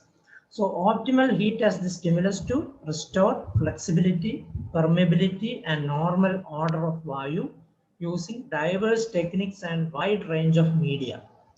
Perspiration, the objective sign represents the optimum response. This is very important one. We usually think that the action of Swedam or the intention of Swedam as perspiration. No, our intention is not perspiration. Our intention is something else. I will come to that. But perspiration is only an objective sign to stop the procedure. It represents the optimum response from the body. Charaka, as in the text we have seen that the optimum response or the Saṃhitātattvavicāra of Swedam as not as perspiration. It's one among the optimum lakshanas, but the perspiration is objective sign. It is not the intention. Intention of Sweda is not to induce perspiration. Actually, the word itself is a misnomer, I think. Because Swedanam means the intention is not Swedanam, not to induce perspiration. Its intention is something else. The word is misleading actually. So the intention is not perspiration. It is an objective sign to stop the procedure. That the body has responded positively to our heat stimulation and body is responding by perspiration, and we need to stop the procedure there. We should not go in more. I will deal it in detail. The inconsistent stimulation, what is it? Sweda vritti, adhiswedam is seen in hyperhidrosis, diaphoresis, that is the organthium, kandu, etc. are the Sweda vritti lakshanas. That is may be seen in hepatic and renal failure, diabetes, hyperthyroidism, etc. Swedakshayam, Romachudi, Stabda Romada, Tokspudanam, Swapam, Payushyam, Swedanasham. That is seen in one of the condition is hypothyroidism. So what is regulated stimulation? Swedanam as Chigilsa. We have seen the optimum, the excess, and now the regulated stimulation. That is the Swedana procedure. So Mardavakaranam Shreshtam. This is the indication, actual indication of Sweda, not the perspiration.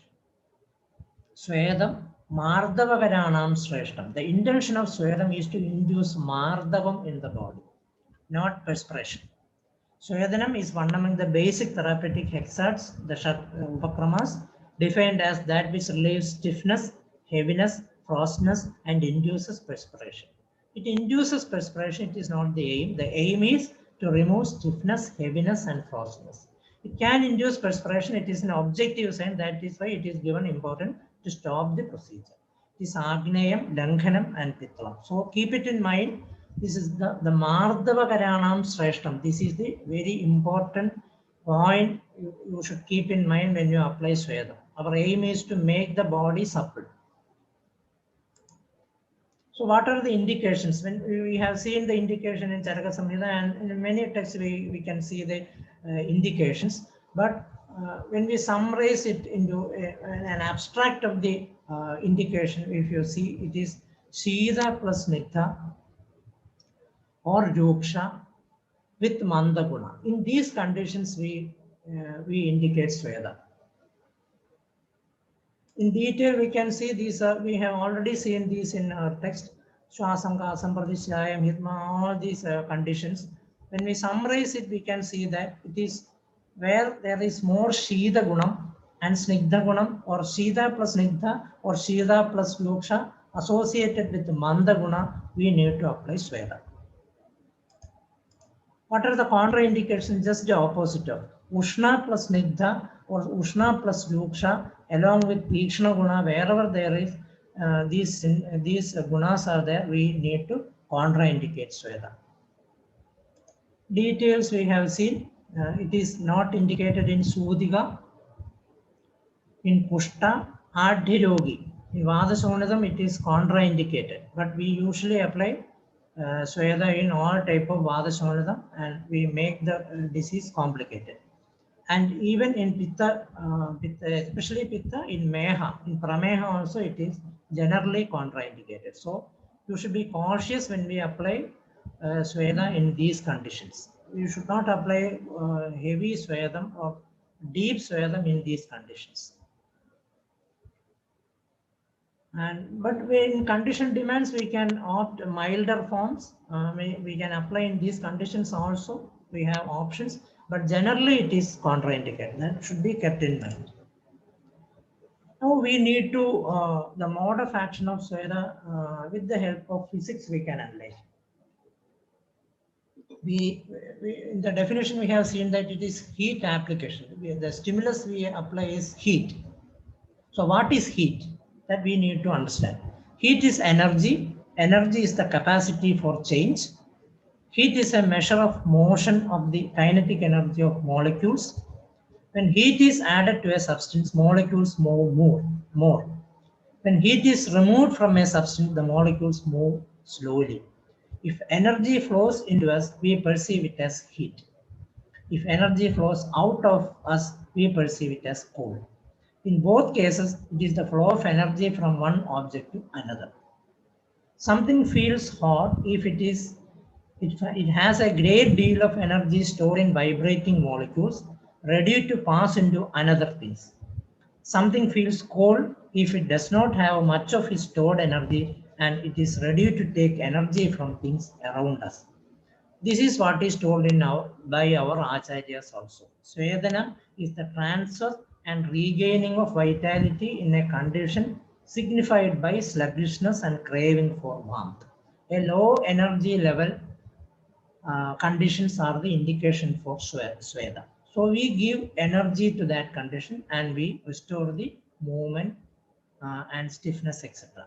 So it is a vitalizing flow of energy into where it is deficient. In Sweda indicated condition, it is the heat is deficient, so we supply energy and make the body to a normal stage. We are regaining the normal physiology. So Stamba, Gaurava, Shidagnam, Swedanam, Swedakarava. So this is the typical indication for Swedam. Stamba, Gaurava, Shidagnam. So this is the typical indication where we have to apply Sweda. Where there is Stamba, Gaurava and Shidam. This is the same thing is told in physics as the transfer of energy or the loss of energy from an object, or the molecules are moving slowly. It means nothing but the same thing. Stambam, Gauravam, Shidam. So we need to supply it with more heat and the movement is restored and the Stambam is removed, Gauravam is removed. But it causes perspiration. Perspiration need not be seen in all type of Sweda. There are Swedam which we will not objectively see the Swedam, but it is the Lakshana to stop the procedure, not the intention. Intention is to make the body supple. So we usually define Swayadam, we ascribe Swayadam as a physiotherapy, Ayurvedic physiotherapy. But Swayadam is not merely a forcefully achieved vasodilation, absorption, nutrition, or excretion. These are the conventional way of explaining Swayadam as vasodilation. Our intention is vasodilation. Sure, there will be vasodilation, but our intention is not only that. It is not intended for absorption. In Shashtikam, we say that it is absorbed. When it comes to Valuga Swayadam, we say that it is excretion. And in Shashtika, we say that it is nutrition. So our explanations are not scientific. So actually, it is a physiological therapy. I would call it as a physiological therapy, regulation of quantity and modulation of quality of the heat transmitted for restoration of the physiology. So it is more than a physiotherapy, it is a physiological therapy where we add quantity and quality to that. It is not in physiotherapy, we will be applying heat directly, but in Ayurveda, we modulate it with drugs. We modulate the quantity of heat, how much quantity of heat should be applied in a specific condition. We modulate the quality of the heat we apply. We add some qualities to the heat, that is Snigdhada, Tishnada, Mandada. Such qualities are added to the heat when we apply it as physiotherapy. That is the peculiarity of Ayurveda.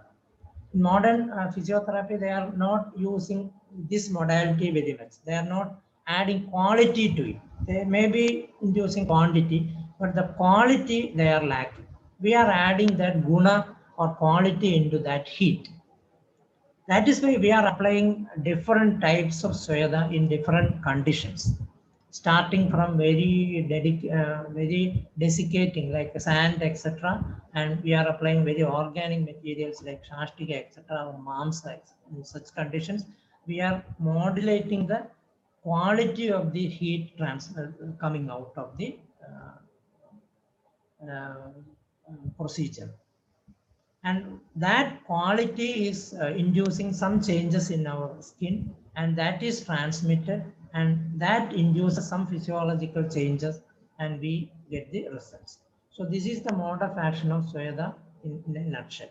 So we are adding quantity and quality to physiotherapy. That is the peculiarity of Ayurveda. So perspiration is a positive sign, a response of optimum stimulation and optimum response. It is neither a bypass for the oral route nor a drug delivery system. It is not simply the physiotherapy, rather a logical therapy with a physiological outlook. This is what is Swayada. I think it is clear regarding Swayada. So the positive sign, that is very, very important. Our aim is not the inducing perspiration. When we see the perspiration, we need to stop the procedure. You should not continue it. It will end up in complication. So it is only a positive sign to stop the procedure. Hope it is clear. We will move next to the type of Swayadam explained in our classics. This is the classification based on Vagbhada. Actually, Charaka is not classifying Swayada into 4 types, even though he described this in this form. The clear-cut 4 type of classification is not there, but it practically for practical purpose, this classification is very important. So I am depicting it. So Tavaswedam, sorry, Tavaswedam, Ushmaswedam, Dravaswedam, and Upanahaswedam. That comes under the Sagni type of Swedam. Under Ushmaswedam comes our Pindasweda, etc., which we are practicing widely. Pindaswedam, Nadi Swedam, and other type of Swedas. So regarding Jayantagam, this is the Sona, which is very widely used in cold countries. This saunas are socially very relevant things. Usually, many of the houses in those countries, they have sauna built along with their house itself. And the description of sauna, which is available in net, you can go through it. It's very similar to what is described in our text, the description in Charaka Samhita. There is a pond nearby, and there is a hut made, and in the inside of the sauna, we have the same description of Charaka. In our text, it is made of mud, etc. But here they are using the wood. So there is a heating, a central heating mechanism with charcoal, etc. This is where the patient is lying, turning to sides, and to avoid complication, there is a instructor is there. He will instruct the patient to take precautionary measures to avoid complications. And they say immediately after coming out of the sauna, you should not take bath. You have to wait for some time, then take hot water bath. Like very similar descriptions we can see in modern sauna regarding saunas. And usually in our country, we are not practicing these type of saunas, but some spa centers, etc., are having this. We may utilize it, but it's a Mahan type of Sweda. In needed conditions, we can use it. But usually in therapeutic usage, in Ayurveda practice, I don't find these are used. So regarding Tava Sweda, I will try to classify it with the modern correlations. So what is the type of heat we are using? That is very important. So here we are using dry heat. Indication is kapha predominant conditions. Modality is thermal. Action superficial and pacifying. It is the indication of Tava Sweda is very less clinically. It is more as a part of Ruducharya. We see such discussion, but rarely we have application of Tava Sweda. Example in Virajana, Ayoga, etc. We use Tava Sweda, and in practice also we use Tava Sweda, but not clinically very specific conditions, because it is a mild type of Sweda. Conduction and radiation are the heat transfer mechanism used. Solid and air are the medium used. Metal, cloth, palm, sand, radiant heat, etc. are used here. Modern versions are infrared, diathermy, heating pads, electrical, chemical, and water bag, etc. are the modern correlations which we can use in Tava Sweda. It is indicated in kapha predominant condition as and also as a winter regime. Then comes the Ushma Sweda, which is very relevant clinically. It is the moist heat which is used here. In Tava Sweda, it is dry heat. Here we are using the moist heat. That is very important. Kapha and Vada conditions, steam and vapor are used. Deep and exciting in action. Forced conduction is used here. Solids and liquids are used. Vaporizers, steam chambers, infrared saunas, steamed towels, moist heat impacts such as gel packs, electrical packs, etc. So what is the significance of this moist heat? Because in dry heat is indicated in kapha predominant conditions only. When there is involvement of Vada, we need some amount of moisture. That is why a moist heat is used. To specify Vada and kapha, we use moist heat. And you have to take care that this is as far as we are concerned in Pinda Swedam, this is the most deep and exciting type of Sweda. So you should not apply these type of Sweda in Pitta predominant condition, Vada Shonadam like conditions. You should not apply it. It will end up in complications. So avoid using these type of Ushma Sweda or deep heating mechanisms in Prameha and Vada Shonadam and Sudhiga, etc. So similar to description by Charaka, we have description in Ashtanga Sangraha regarding the materials used for Sweda. This is very significant, I think. clay tile pieces, pebbles, lumps of very inert materials are used here. This is indicated in kapha predominant, meda predominant, painful conditions, cystic swellings. In Sushruta explained in Vranaprakarana these type of sweda in cystic swellings, grandhis, and also in dry kapha predominant vranas, this is applied. And when it comes to Vata Kapha condition, a mixture of both we can see: clay powder, sigada, dung powder, blighted grains, boiled rice, straw, sweet meat, etc. This can be applied practically. This is very significant one, along with some acidic medium. When it comes to Kevala Vada, we can say more organic materials are used. Lumps of wet dung of cow, puddings with Venahatra, Kairiga, sesame, black gram, rice, krishara, milk, rice, etc., payasa, etc. So we can see the transition from inert materials to organic materials, and when the indication changes from kapha to vada, when it comes to kevala kapha to kevala vada. So that type of drugs are very significant when we apply. These are, it's very clear that these, at least these are not intended for absorption. That is clay tile pieces, pebbles, lumps of earth. These are not intended for absorption. And many blighted grains, straw, etc. are not intended for absorption. When it comes to this only, we have doubts regarding absorption. That I will clear later. So then comes the Dravasweda, that is fluid heat we are using here. So what is the significance of this fluid heat? It is indicated in Pitta Nivanda. That indication is only in Ashtanga Sangrama. Kinjil Pitta Samsisteva Anyadarasmin Dravamati. When there is Pitta Nivanda along with Vada or Kapha, we have to on Dravasweda. What is the significance of that? So what is the indication of Parishegam and Abhagam? It is not told in the text. But when we analyze the what I have told earlier, based on that, when we analyze, we will get the answer. Where we have to apply Parishegam, where we have to apply Avagaham, it is not directly told in the text.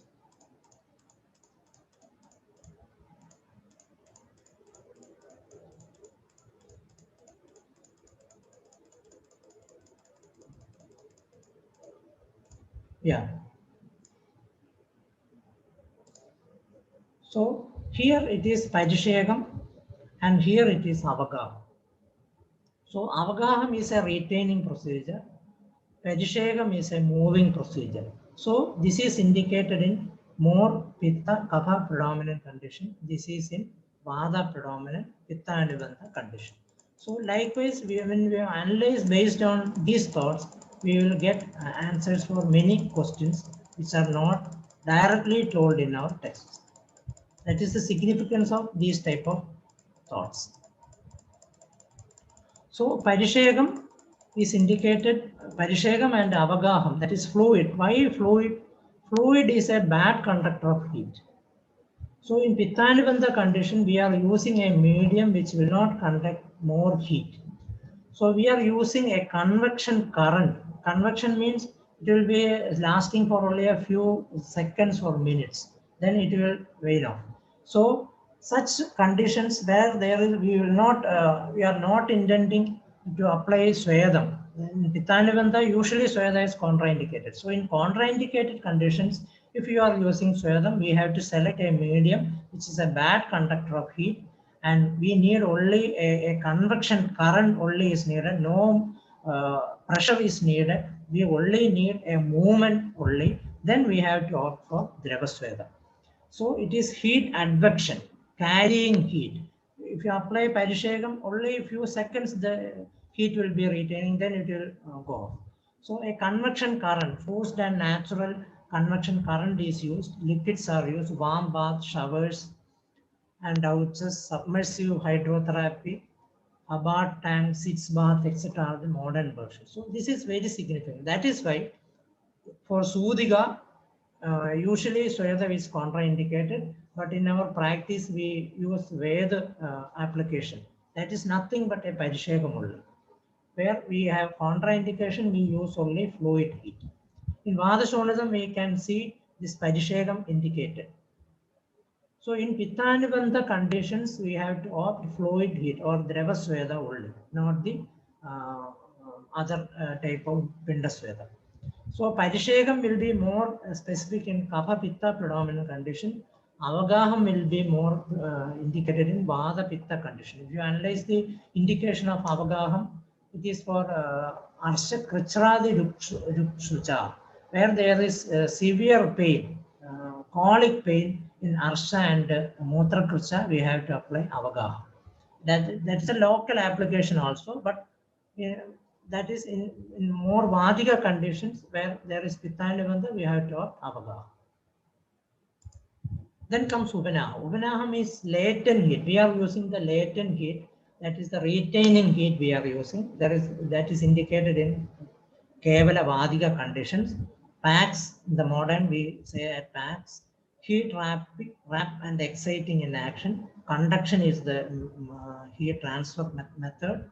Occlusive bandage is the medium used. Poultice, cataplasm, paraffin bath, etc. are the modern version. So this is indicated in, this is a retaining therapy indicated in Kevala Vadiga condition. Here we will not be seeing any perspiration. We are only assuming that the Sweda has occurred due to the covering.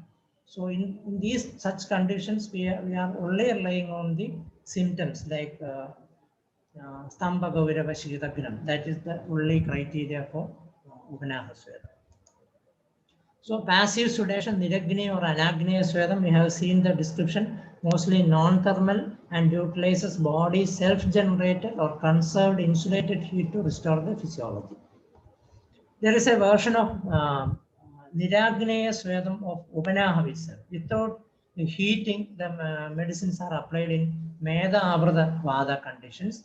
And here, this is the mode of action of that Sweda. Here we are not directly applying heat, but the body's heat itself is used for removing this Rodha.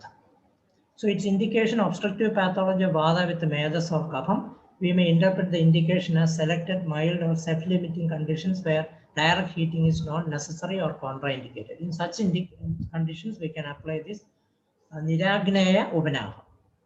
Passive form of poultice used as seasonal winter regime is more noteworthy than its therapeutic possibility, but we can use it.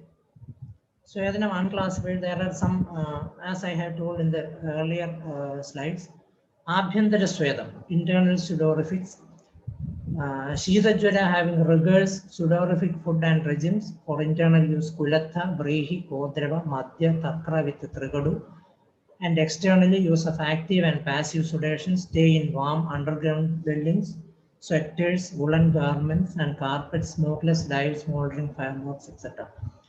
Respiration stimulants, Peya. Internally we can use Peya, Ushna Jalam, Sarshava, etc. for inducing.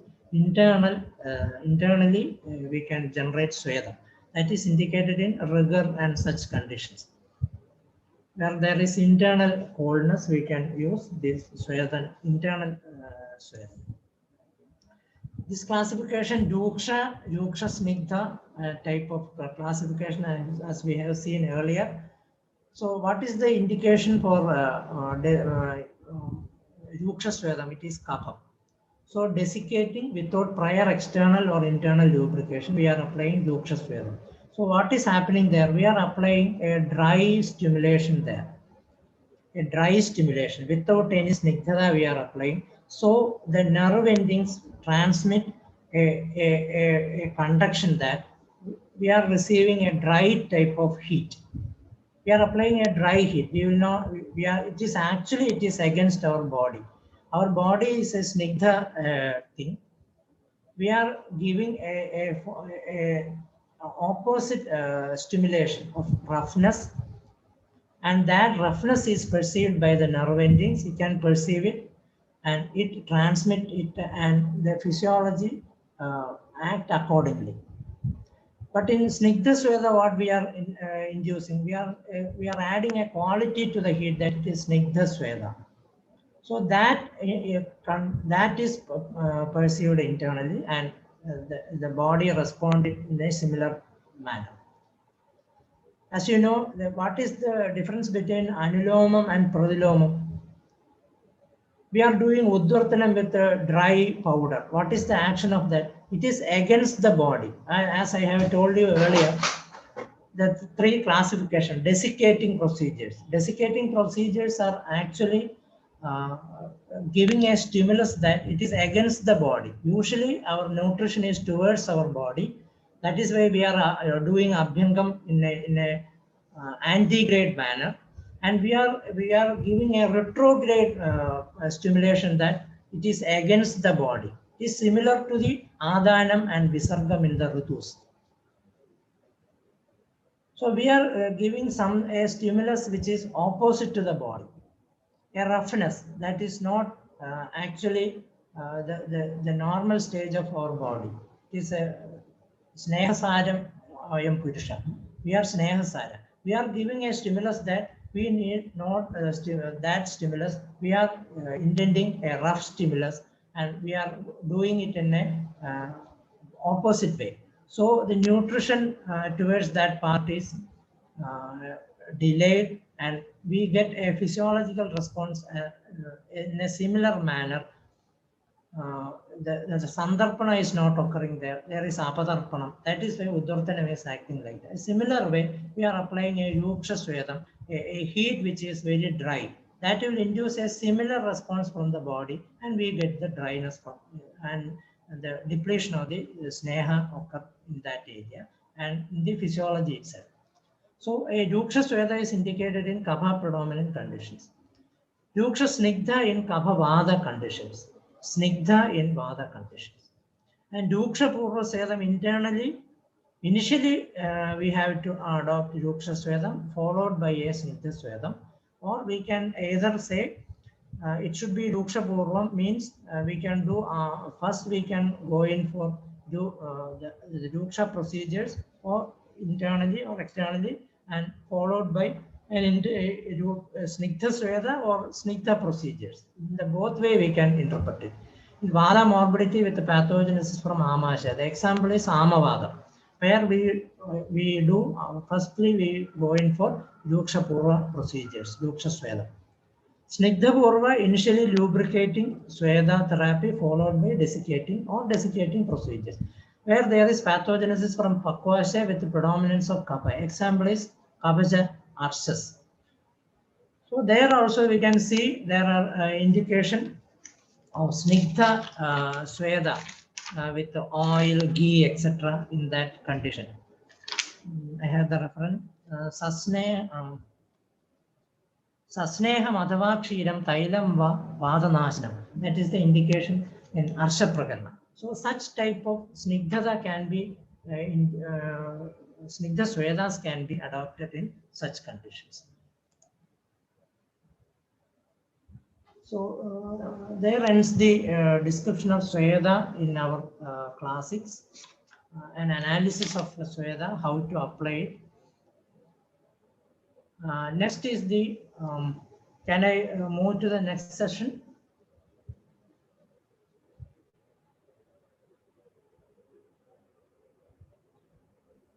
Yes, sir.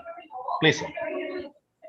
This is the practical aspect, how to do Pinda Swedam, etc. Our convention, the Sweda prevalent in our practice, how to be more specific in these conditions. So conventional sedation, which we are usually using, a provisional gradation by myself. It is not available in the text or any other books. This is my own version.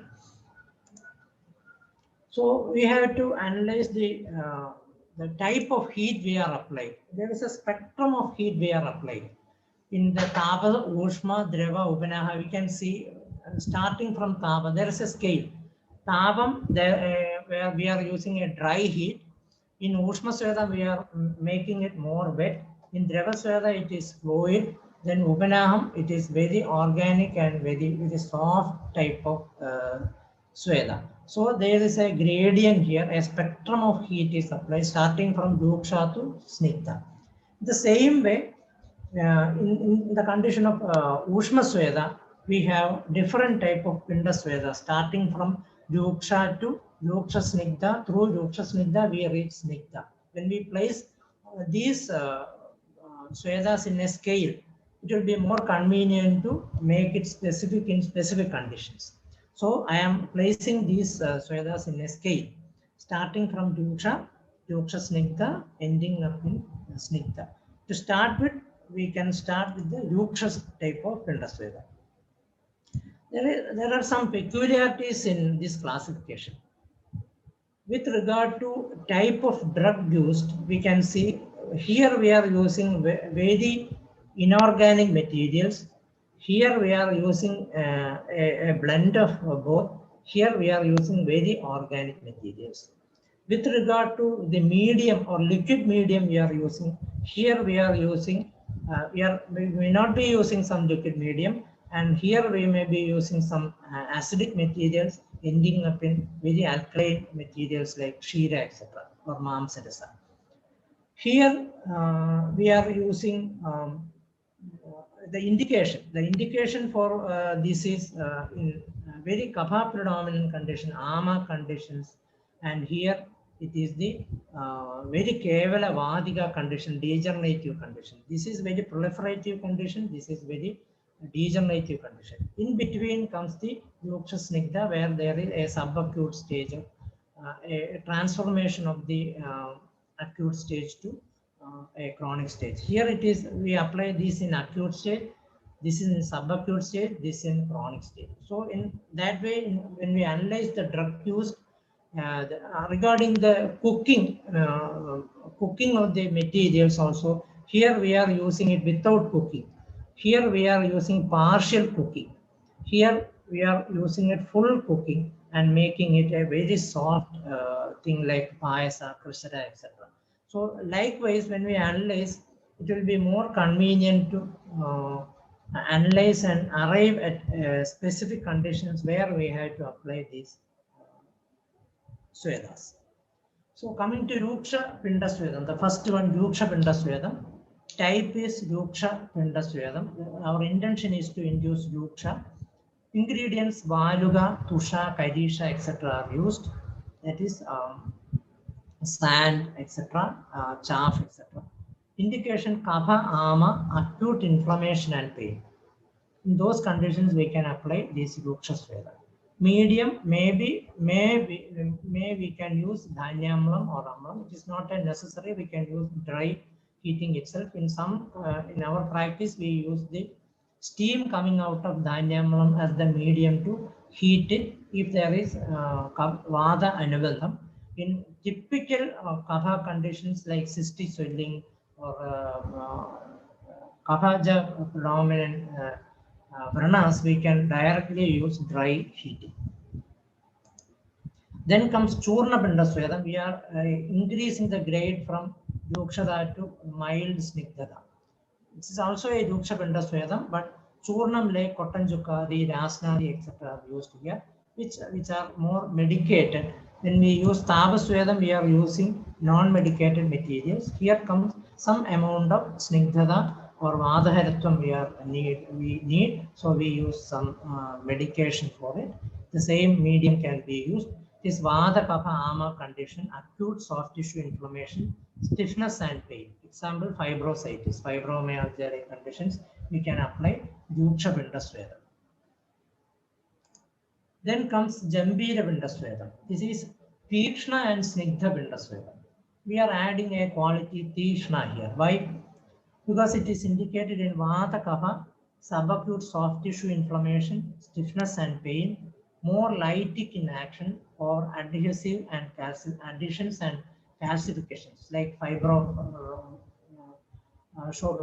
what you call as stiff shoulder, frozen shoulder.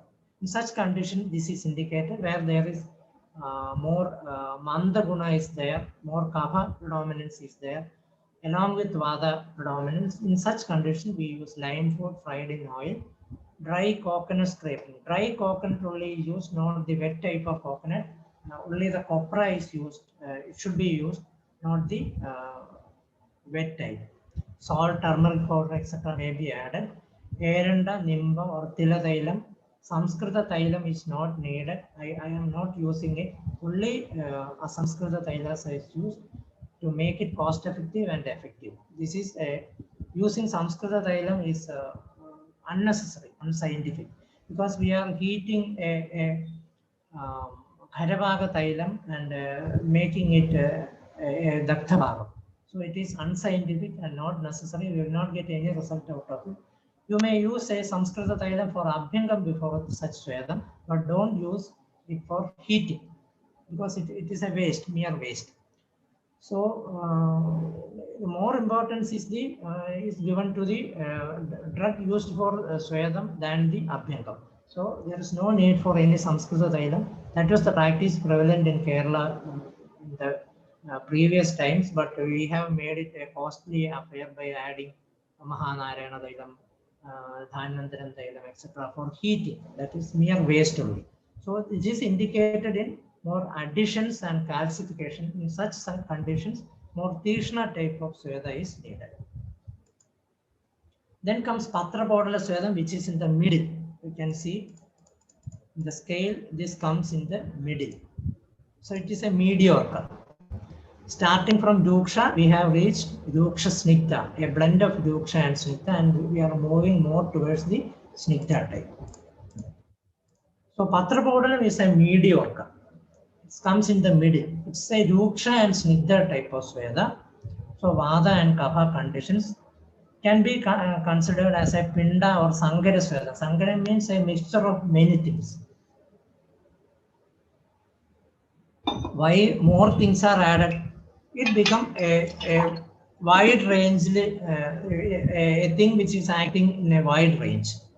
That is why we are adding more things. If we are more specific, we will use only 1 or 2 drugs.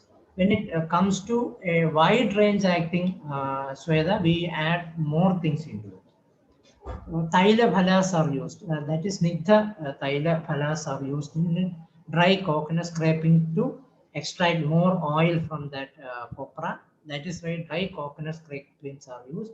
Shatapushpa, Medhika, Sarshapa, etc. can be used. Those are optional. It's not a must. According to condition, we can modulate it. Amlam, that is Tishna, Janviram is used. Kadu, Leshinam is used. Lebanam, Sufma for inducing Sushma Gunam, Leshinam is used. Medium, same. Samskrita Thailam is not needed. Even Dhanyamlam can be used. Indication Vada Kapha subacute to chronic spasmodic pain. It can be applied in a wide range of conditions. That is why it comes in the middle. For Vada Kapha condition, we can use Duksha Snigdha. So it specifies most of the usual conditions. So it is a very popular thing in our practice. So when we analyze the logic behind it, what is the logic behind using these materials? Here, chopped leaves are fried in oil and used. That is the main ingredient in this. I forgot to mention that. Chopped leaves are fried in oil is used. That is the what is the logic behind that? It is a mediocre, as I have told you. Neither too Duksha nor Snigdha, but a blend of the two. Mediocre ingredient scale. So why Duksha Snigdha? It's a variety of Sweda indicated for Kapha Vada disorders, broad spectrum of ingredients and indications. Leaves are generally and relatively Duksha drugs. As you know, leaves are not indicated in our Ahara generally by our physicians. Only indication of Duksha, the leaves are in Amavada Prakaranam we have seen. The indication of leaves for internal use. Also in Udaram, we can see the indication where there is more dryness is indicated. We use only leaves because leaves are more Duksha in nature. So even though if you are using, what is the indication? How it is indicated? We have to steam it, extract it and add some oil and use it. Sunnam nishpidita rasam snehadyam na adi doshakam. That is the indication of leaves for our food itself. So leaves are generally Duksha in nature. We are using that for this Duksha property, but we need some Snigdha also. For that, we are using some oil and frying it. We are only making it a fry that is already told you. We are not cooking it fully, we are only partially cooking it. And what are the Vadahara Patram? What do you mean by Vadahara Patram? Vadahara Patram are comparatively Snigdha and Ushna in nature than the other leaves. Other leaves are more Yuksha, but Vadahara Patras are somewhat Snigdha. They are having some volatile oil in them. So we are selecting those leaves which are having some amount of volatile oil. That is why we call it as Vadahara Patra. And we make it some more snigdha by half cooking, that is frying in oil. What oil we are using? A mediocre oil we are using. What is it? Nimba Tailam. Natyushnam Nimbajam Tailam. That is also a mediocre. So we are using a mediocre leaf, a mediocre cooking with a mediocre oil medium for a mediocre action. So optional additives also can be used like Ushna Snigdha, Tishna, Sushma property, as we have seen, those can be added. So this is a widely acting Pindasvedam, can be applied in many conditions. Then comes more Snigdha type of Swedas on the other side of the scale, Dhanya Pindasveda. This is a Snigdha but Kabha Virodhi Pindasveda. That's a contradiction. It is Snigdha, but it will not provoke Kapha. Such conditions we encounter in our clinical practice. Churnam like Kola Kulathadi, Shatapushpa, Medhiga, Kulatha, etc. can be selected. Medium, same.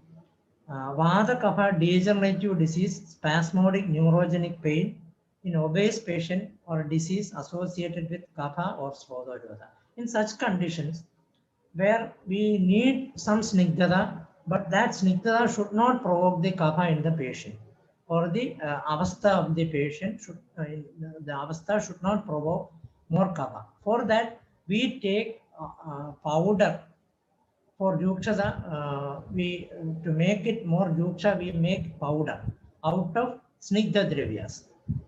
So snigdha dravyas like shatapushpa etc. are made into powder, and we are using it for Sweda. So it will not provoke more kapha, but it will specify, it will induce snigdhata, but it will not provoke kapha. So in such conditions, Dhanya Sweda, we can see many indication of such applications by Susruta in Vrana Prakarana. These are indicated. Chakrapani gives a beautiful description also on that. Then comes Ulkayiga Pindasvedam. This is more cooked one, made into a soft pinda. Snigdha Pindasvedam. Cooked Kulatha, Tila, Masha, Mudga, Shashtika, Kukkadanda. There is a practice in Kerala with the yolk of egg. The yolk of egg is used for Pindasvedam. It is steamed and made into thick portion, and it is made into a pinda and it is applied because it contains oil. That is why. So Kola Ulathadi etc. are used for as ingredients. It is indicated in Vada, in degenerative disease, where we need more snigdha, a medium which is very soft, cooked, organic material are used. A pudding prepared out of Vadahara Gana along with oil seeds, Snehika, Bijadi, in an equal parts, and 4 times Amla Gana into a semi-solid consistency is called Ulkairika. This is, the application of this is seen in Vrana Prakarana also. Also in different conditions these are applied. Example in Shwasam, Kasam, etc. Ulkairika is indicated. Due to cooking, it becomes softer and could induce added snigdhata. That is the action of the procedure.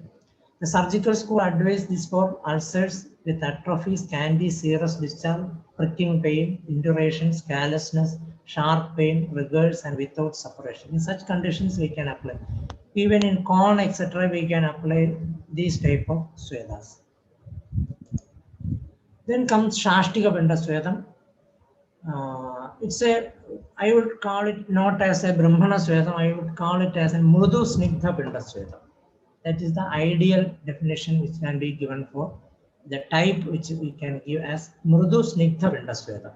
Shastika rice, Bela, Kshirabhagam, Shatahva, Mudga, Eranda, all can be used in the similar manner. Uma, Taila, Godhuma, etc. Then we may not be calling it a Shastika Pindasvedam, it's a Payasa Pindasvedam.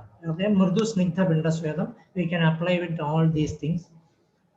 Clinically relevant thing with even with the Mudga, etc. We can in psoriatic arthropathy and where we cannot go in for more Sweda, we can apply these type of Murdu Snigdha Pindasvedas. Bala, Dashamula, Kshirabhagam are the medium. All are Sida Dravyas. In Shastika Pindasvedam, Bala, Kshira, Shastika. Three things are Sida Vidya drugs. So what are the indications? Vada associated with Pitta or Rakta. Kapakshayam is there. Sweda contraindicated diseases, but condition demands. This you may feel it as some contradiction. No, there is no contradiction. Stiffness in Vada Shonidam. Actually, Vada Shonidam is contraindicated for Swedanam, but when the condition of a chronic one without active inflammation, when there is more degenerative changes, more stiffness is there, when there is no Pitta Nibandha, active Pitta Nibandha, in such conditions we can opt this type of Shastika like Pindasvedam, chronic degenerative disease with inflammation. So it is a degenerative disease, but some amount of inflammation was there. It is not active. In such condition only we have to apply this Shastika Pindasvedam. In other inflammatory conditions, we should not go for. In very active condition, you should not go in for these type of Svedas, Pindasvedas. In selected chronic dermatitis, also we can apply these type of Shastika Pindasvedam. What is the logic behind this? It is an atypical Svedam. You have to understand Brahmana Svedam is a misnomer. It is a wrong interpretation. We should not call it as a Brahmana Svedam. There is nothing like Brahmana Sveda. It is a atypical Svedam. It is not a usual type of Svedam with the Shida Vidya drugs.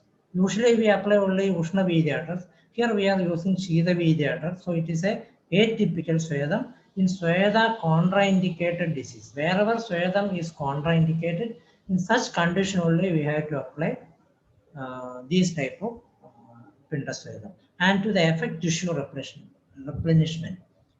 So it is indirect. It is not direct Brahmanam. It is not due to the absorption of the Shastika through the skin. It is indirect. How I will tell.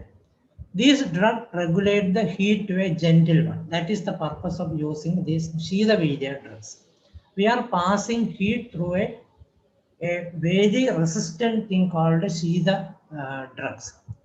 Through Shida Vidya drugs, we are passing as heat. So what will come out? A mild heat only will come out. And with what quality? A quantity wise it will be less. What quality? It will be a Mrudu Snigdha Pindasvedam. So we are making the heat gentle by using a medium of Shida Vidya drugs and modulate it to unctuous and soft one. This soft heating and massaging facilitate the nutrition from within our body, not from outside, without injuring the tissues. Because heat applied to a Vadashonadam patient will only aggravate the condition. So to make it a disease-friendly one, we are using a soft and very mild form of Sweda, making a Sweda a Mrudu one and applying it in a Sweda contraindicated condition. So Shastikam like procedure should be done only in Sweda contraindicated conditions, not in all type of Padarogas. Its action is indirect and not due to absorption of the micronutrients through the very resistant root skin. Skin is a very resistant root. We cannot apply Brahmanam through the skin. Very minute level absorption only will be occurring regarding the Shastika. So it will be more nourishing if our aim is nourishing. Don't do Svedam, give a Shastika Payasam for the patient and leave him. If you want a Svedam, only you have to adopt this Shastika, not for absorption or nutrition. Then comes the description of Charaka as Vastrandaridam and Avastrandaridam. So Shashtika Annaleva, this is very prevalent in Kerala for children, may represent an avastrantra, the unwrapped type of payasa or Sankara Pinda Swedam. Actually, it is not a Pinda Swedam. We are not tying it in a cloth. We are directly applying the Pinda in the body and applying it and rubbing it off, and then again applying likewise.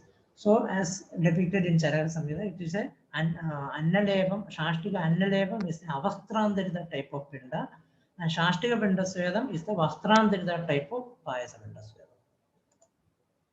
Then comes Kshira Dhuma. It's a type of Nadi Swedam. It is a Mrudu Snigdha Nadi Swedam for a local application. Bela, Dashamula, Vacha, Kshira, etc. are used. Usually Bela and Bela is used. Vada in Shiras. As I have told you earlier in Charaka Samhita, it is told as Deha Desham is important. Some Deha Deshas are contraindicated for Sweda. In such condition, Deha Desha is Shiras. In Shiras, usually you don't apply Sweda. So if you want to apply Sweda in an area where there is Ardhidam or any other specific ear or nose pathology, in such conditions, we have to adopt a soft Sweda. That is why we are applying Kshira Dhuma.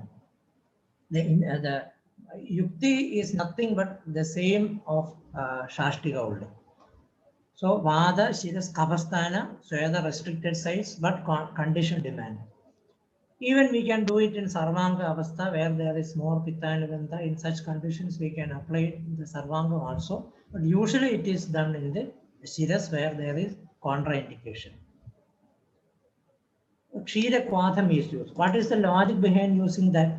Same as Shashtikam. Here we are making the Sweda a milder one by adding Bela and Kshira, which are Shida Virya drugs, and we are passing the heat through that, so it becomes mild, and we are applying it on the face, which is contraindicated for Sweda.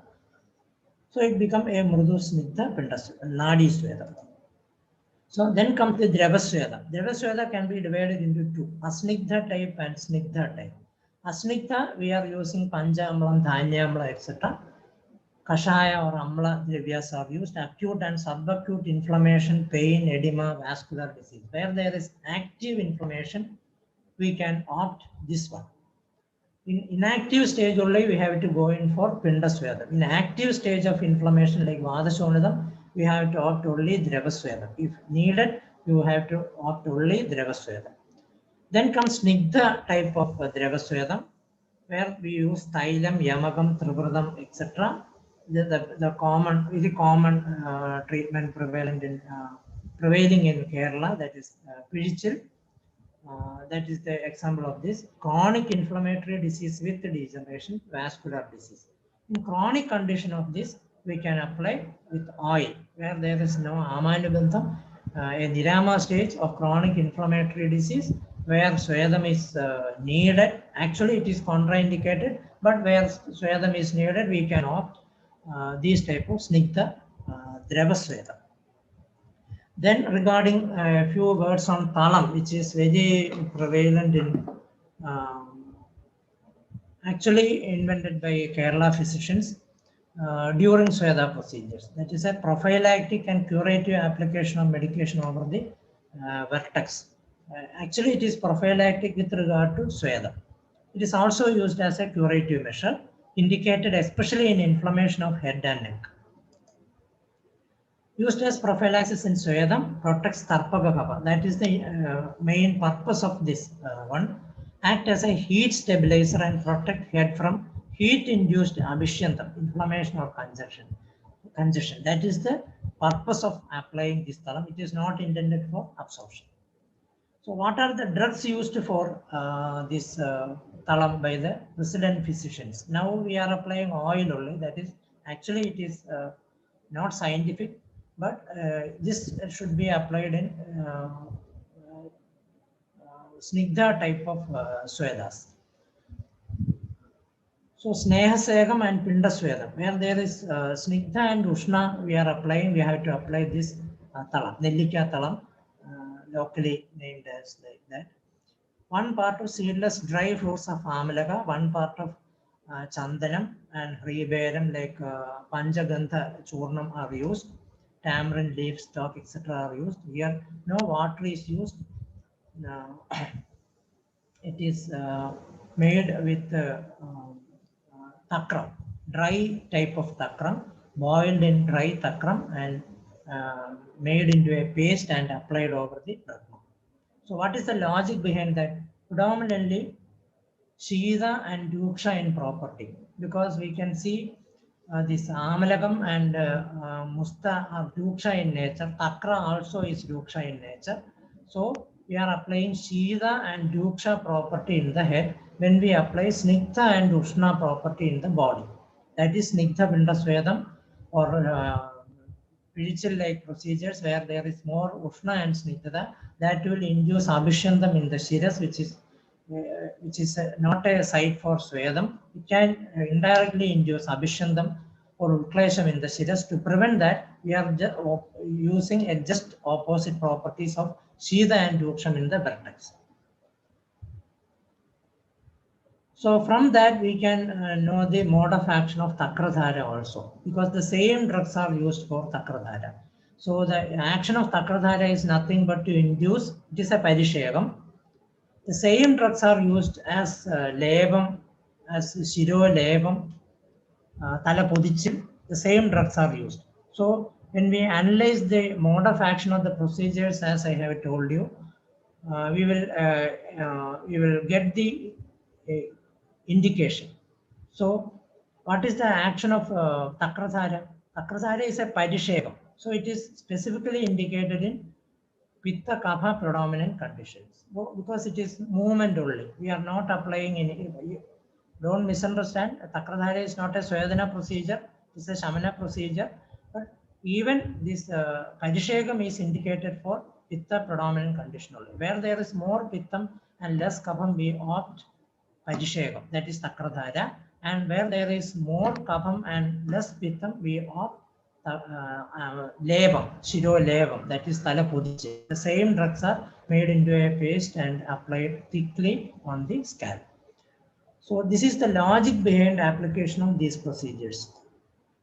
Then one more thing regarding Pati Kashayam. This is very relevant regarding the application of Svedam. During Sveda procedures, we usually give Pati Kashayam. Pati means the table we are using. And along with that, when the starting itself or at the end of the procedure, we give this Pati Kashayam. The main drugs which we prescribe are Gandharvastadi Kashayam, Amrudottaram, Kaidajyadi, Saptasaram, etc. are also used according to the condition. This is to maintain the normal order of bodily function, anulomium, and to prevent the complications occurring due to the uklesham occurring due to the procedure. So daily evacuation of the klayadam, that is intended by this Pati Kashayam. If you give this along with during the procedure, it will not cause any untoward effect. So that is very relevant during the procedure. And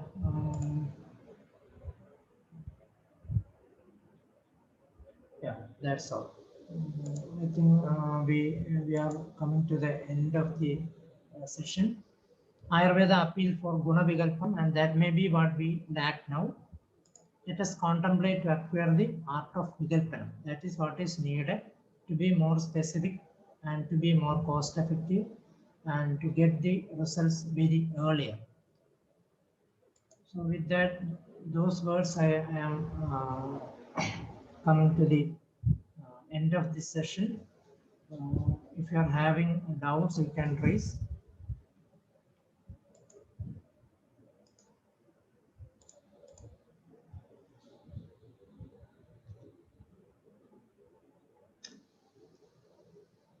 We have finished within the time limit.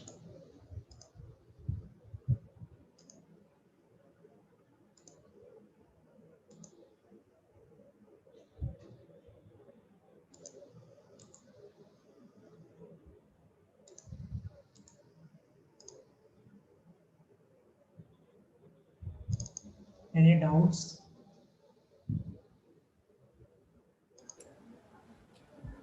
Sir, excuse me, sir. Can you give the Dhanyamladhar integrates one time, please, on the slide? Pardon? Dhanyamladhara integrants in the slide form. Can you, sir? It's not available. I have not made that. Okay, sir. Contains we usually use rice, especially this Navara rice, that is Shashtigam. Then Prudhugam, that is flakes of rice. Then puffed rice, Jambiram, Ajamoja, then lemon, Kodrava,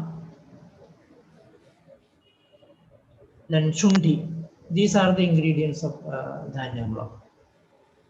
It's fermented and kept for maintaining the temperature, and it is used. It's a very cost-effective medium for Swadanam, very effective also. Can be used for multi-purpose action is there. We can use it for vasti, we can use it for making labam, you can use it externally, internally, in many forms you can use. Thank you, sir. Hope everybody is confused with what I have mentioned. That is why no questions are asked. I know it is very difficult to assimilate these things in one day. Within hours, it is very difficult. But think over it. Keep the slides in mind and think. Very good afternoon, sir. Okay. Very good afternoon, sir. This is Dr. Swati from Delhi. Really, thank you so much for a very lucid and very wonderful session. My question to you is, sir, all this while you had been discussing and detailing about the Sweden in the diseases are basically concerned with Vata and Kapha. The slides in mind. Yeah.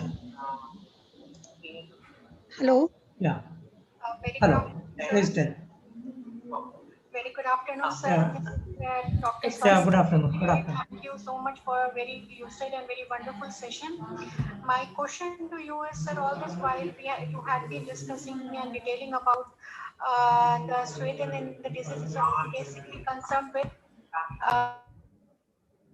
So, sir, my question to you is that in diseases like psoriasis, what is the procedure? What is the selection of tela we should use, and what is this selection of sweda, type of sweda we should use in a patient before detoxification for a patient suffering with any skin ailment like psoriasis? Thank you, sir. Yeah, in psoriasis, actually, you should not go in for more swedam. Actually, it is contraindicated. But during after Snehabana, we need to give some type of sweda. You give only very mild type of sweda. We usually adopt abhyangam and a bath with the hot water. We only give that much of sweda. But if he is associated with any arthralgia, psoriatic arthropathy, we can opt a milder form of Pushpa Sweda or pardon type of Sweda. To give only very mild type of Sweda, we usually adopt abhyangam and a bath with the hot water. We only give that much of Sweda. But if he is associated with any arthralgia, psoriatic arthropathy, we can opt a milder form of Pushpa Sweda or pardon type of Sweda. To give only very mild. Am I audible? Am I audible? Sir, I think you are using two devices, sir. No. No,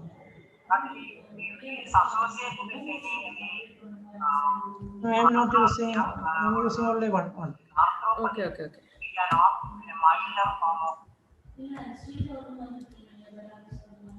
Okay, sir. Now I think it's okay. Yeah. If it is a chronic condition, we can opt some milder form of Pindasvedam. As I told you, we can use Shashtika Pindasvedam, or you can use Mudga as a medium by by using mudga, etc., or godhuma, etc., we can use, but only a milder form. For a milder period only should be given. You don't opt a severe type of swedam, a Krishna type of swedam to a psoriatic or any skin disease patient. You will apply only a milder form of swedam for 1 or 2 days, then going for videjanam or other procedures. Better to avoid long-term and Krishna swedas. Thank you, sir. Thanks a lot.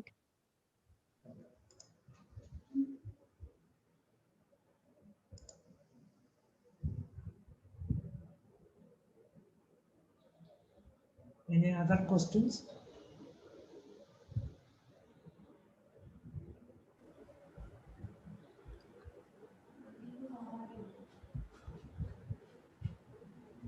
I think Dr. Harish Kiran has one question. Okay. Please ask. Dr. Harish. Hello, namaste, sir. Namaste. Actually, you have answered that question. That is why I was asking. It was regarding the Vadarakta. Yeah. During the session, you actually answered that. Yeah. How to choose whether to go only for Snehana before Vasti, Virechana, etc., or also go for Sweda so that the doshas come to the Mahakoshta. Yeah. You can opt Swedam, but it should not be a long-term therapy, and you should not apply Pinda Sweda, etc. Even if you are using a Pinda Sweda, it should be a milder like Shashtiga or with the Mudga, etc. Should be mild. You should not go in for heavy heating. Should be very mild only. We usually apply a hot water bath only for psoriatic patients. Otherwise, it will get aggravated. That much only is needed for such patients. You can do Sweda according to the condition, but it should be mild. That's all.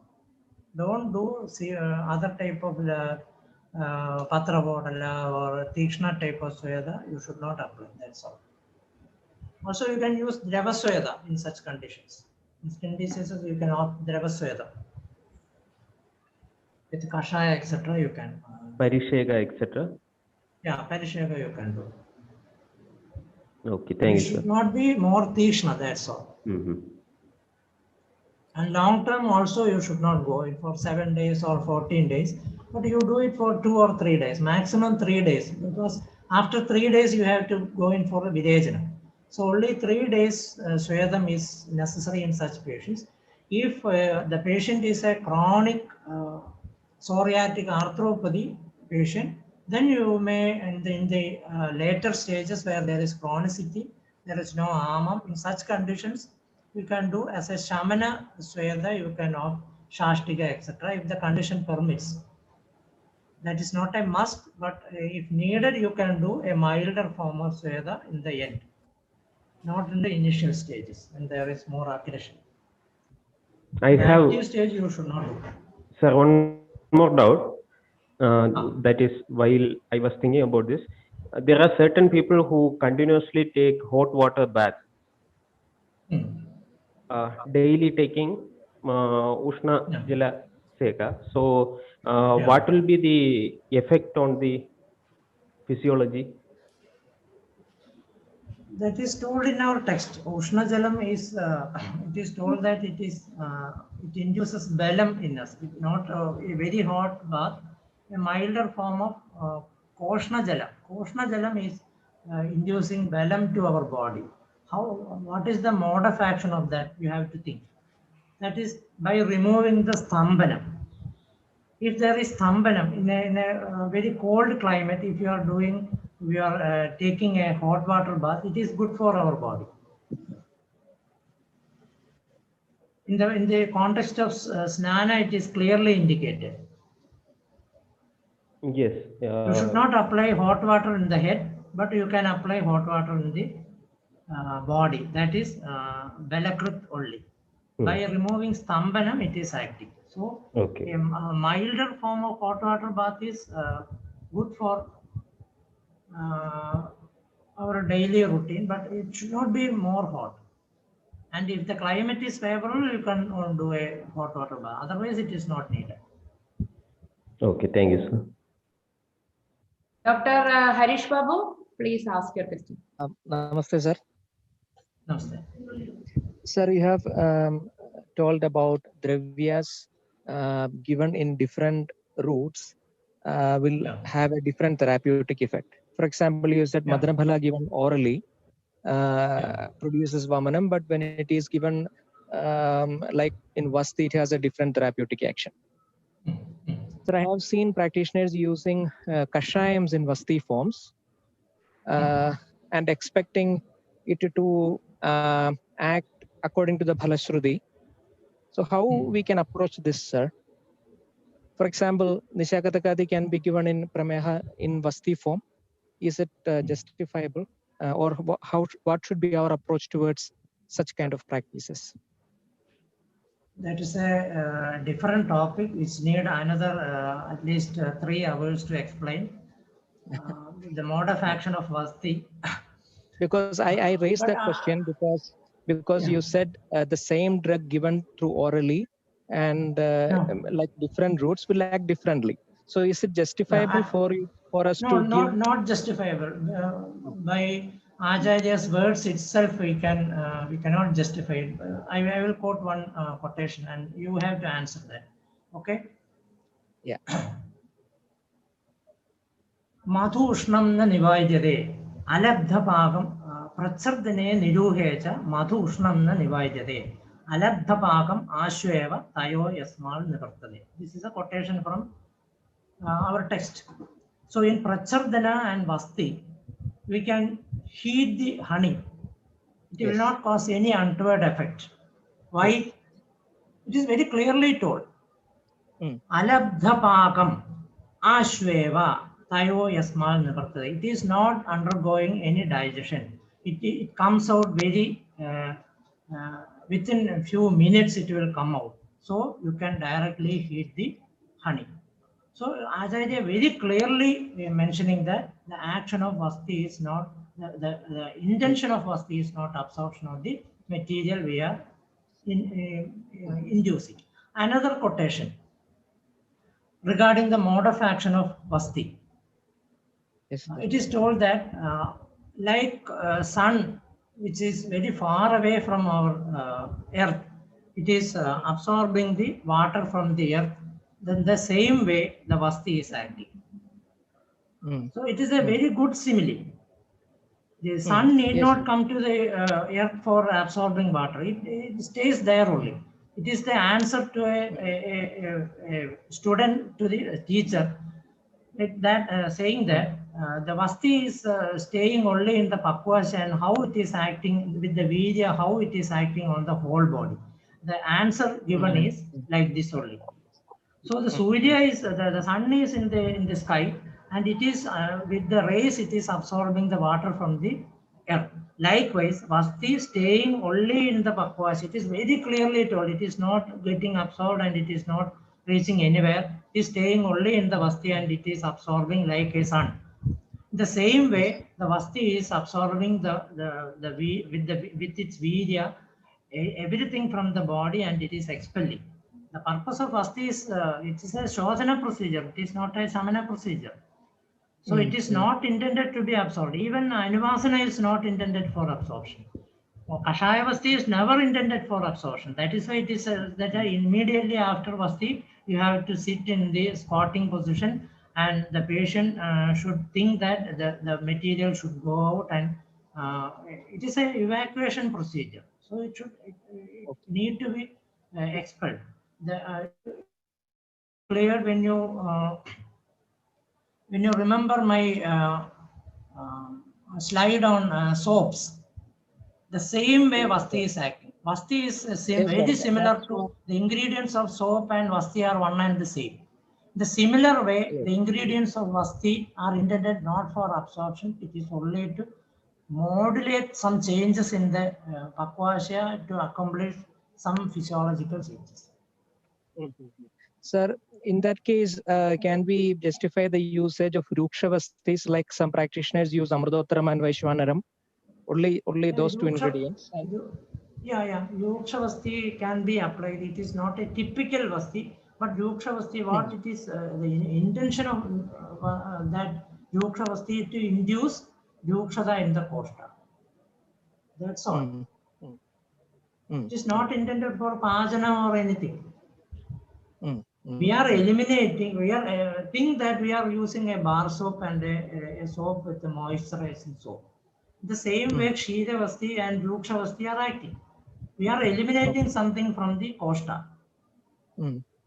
Inducing some property in the Koshta, it may be Yuksha or Smita. If the patient is in Ama condition and if the patient is relevant, you can apply Yuksha Vasti.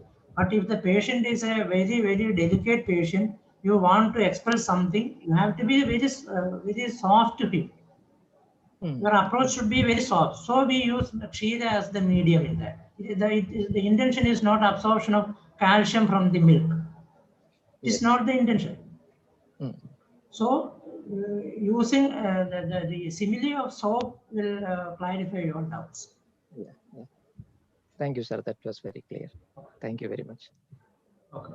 Thank you for raising the question. Thank you, sir. I have one more question for you, sir. Sir, we were discussing about the Vata Kantaka. Sir, could you clarify that through Swedan, this corn dissolves or the pain relieves? The patient gets relief in the pain, or does the corn dissolves because of the Swedana? And sir, my next question to you is that how long should be the these Swedans, like 30 minutes or 45 minutes? Any of the Patrapotli Swed or whatever Sweds we recommend to the patient? Minimum, what should be the timing for the Swedana? Thank you, sir. Regarding Vata Kantaka, we usually correlate erroneously Vata Kantakam as plantar fasciitis. With regard to Ayurveda, we usually, when it comes to treatment, we don't label disease and decide the treatment. We go behind the avastha. Chikitsayam tu avastha vidhanam pradhanam.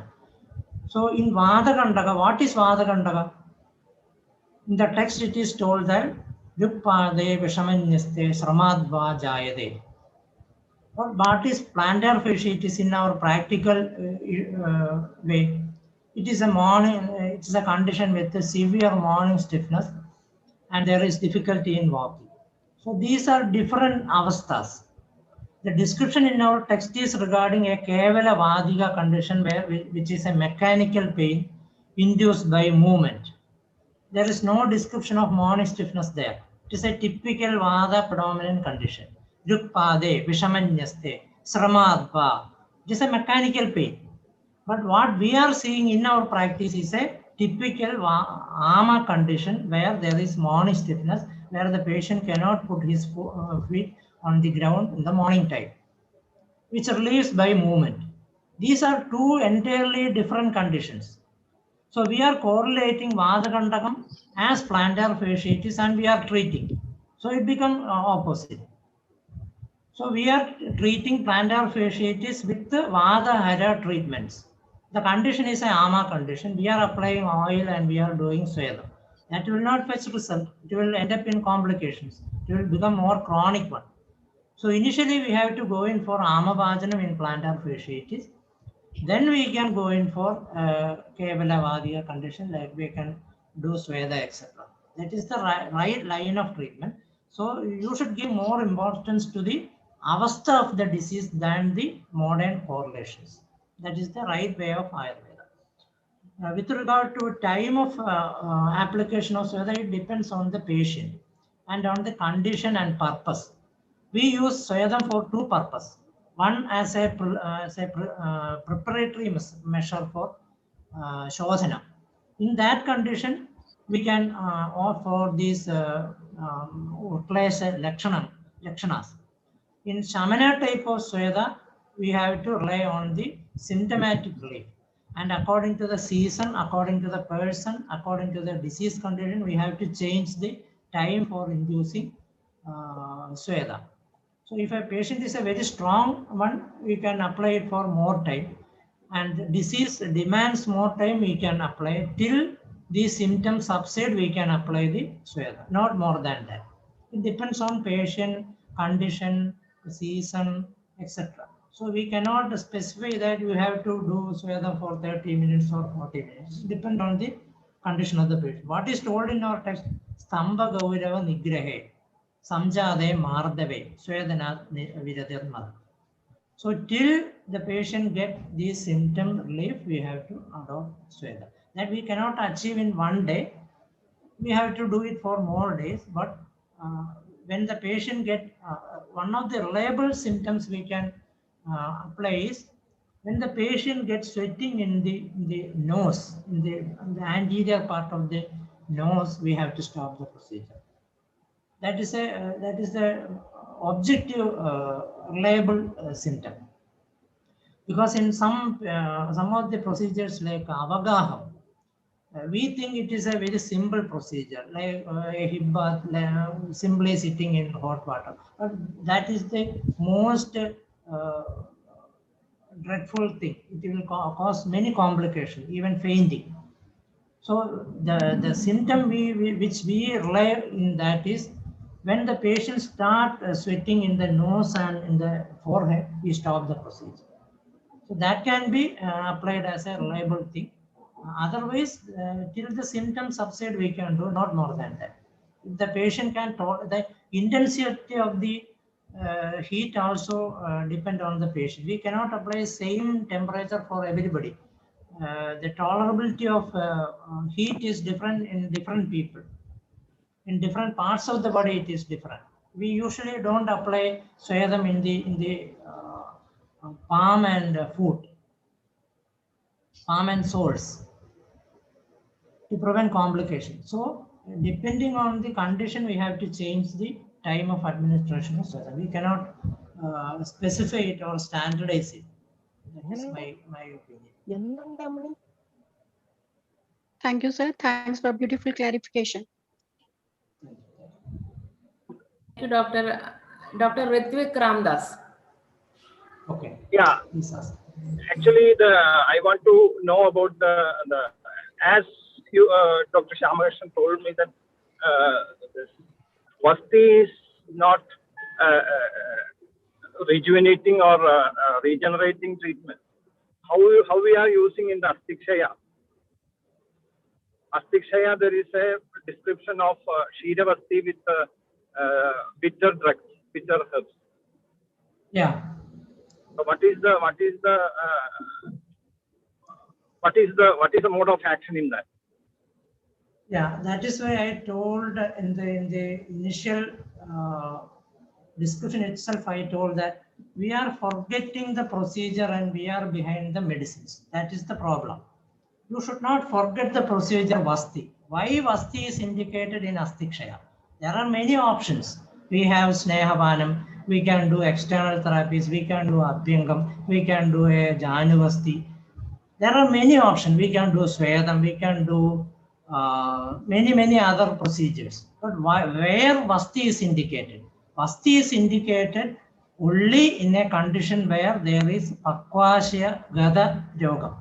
If the pathology starts from the Pakvashaya and if it is ending up in a Astikshaya, then only we have to opt Vasti. Otherwise, we have many options. We have many other options to pacify Astikshaya. So if the pathology is from the Pakvashaya, then we have to select Vasti. Then only comes the Pittarasa Dravya or anything like that. So what is the purpose of doing that Vasti? Even Kshira Vasti, we are applying to the Vasti. The aim of Vasti is Anuloma. The procedure as such, the aim of Vasti is Anuloma, where we are modulating that Pakvashaya to a Snigdha one. We are eliminating something that is very clearly told in the Prakarana of Jara, where we have to apply a Kshira Vasti. So even if the patient is not able to undergo Virejanam, in that condition only we have to apply Shodhanam with the Vasti. So it is a very that is very clear that in a patient without Balam, if you want to eliminate something, you have to adopt Kshiravasti. The Kshiram will protect the patient and the elimination will occur. The same way, in Asthikshaya, the aim is not absorption of calcium or anything. That is our conventional way of thought. It is not intended for anything absorption. It is very clearly told by Acharya, Asti, the intention of Asti is not absorption of anything. And we are not only applying the Vasti, along with that there will be feces will be mixed, and if it is absorbed, what will happen? So the aim of Vasti is not absorption of the materials. It's very clearly told. It is a Panchakarma procedure. It is a Shodhana procedure. So if you want something to be eliminated, then only we apply, and we opt Vasti if the patient is very Durbala. In that condition, we by using a very soft material, we are trying to eliminate it. The purpose of Kshiram is to soften that part and to prevent complication. And Tikta Rasa, what is the purpose of Tikta Rasa? Tikta Rasa will induce some properties in the Pakvasya so that it will not cause, it will do some amount of Yukshada in the Koshta or Kaphavitta Shamanam. That is the purpose of Vasti. To accomplish Kaphavittam, without provoking Vada, we have to use Tiktarasa. And we are using a medium which will not provoke Vada, that is Kshiram. Only that is the purpose of Vasti. There no absorption of Tiktarasa or Kshira is intended by that Kshira Vasti. So it is not nourishing. It is never told in our text that it is nourishing. Kashaya Vasti is eliminative in nature. Kaphavitta Haram is the purpose of Vasti. Kashaya Vasti is actually, it is causing Vada Prabhava. It is very clearly told. Kashaya Lekhana Prayo Brahmana Snehavastaya. So Kashaya will induce Vada Bhavan. That is why Snehavasti is indicated after that. So Kashaya Vasti is very clearly told that it is Kaphavitta Shodhana. Even it is not Shamana, it is Shodhana. So that is why I told it is a very elaborate topic which need at least 3 hours to describe.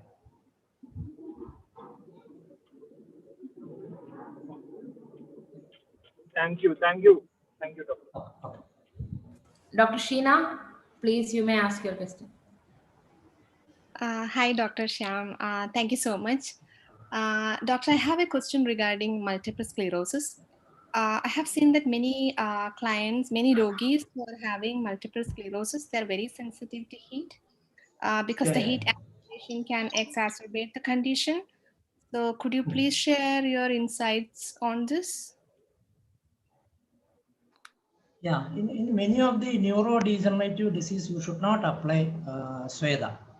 You can avoid those procedures, especially this Pinda Sweda. You should not apply, even in Parkinson's disease, multiple sclerosis, then MND.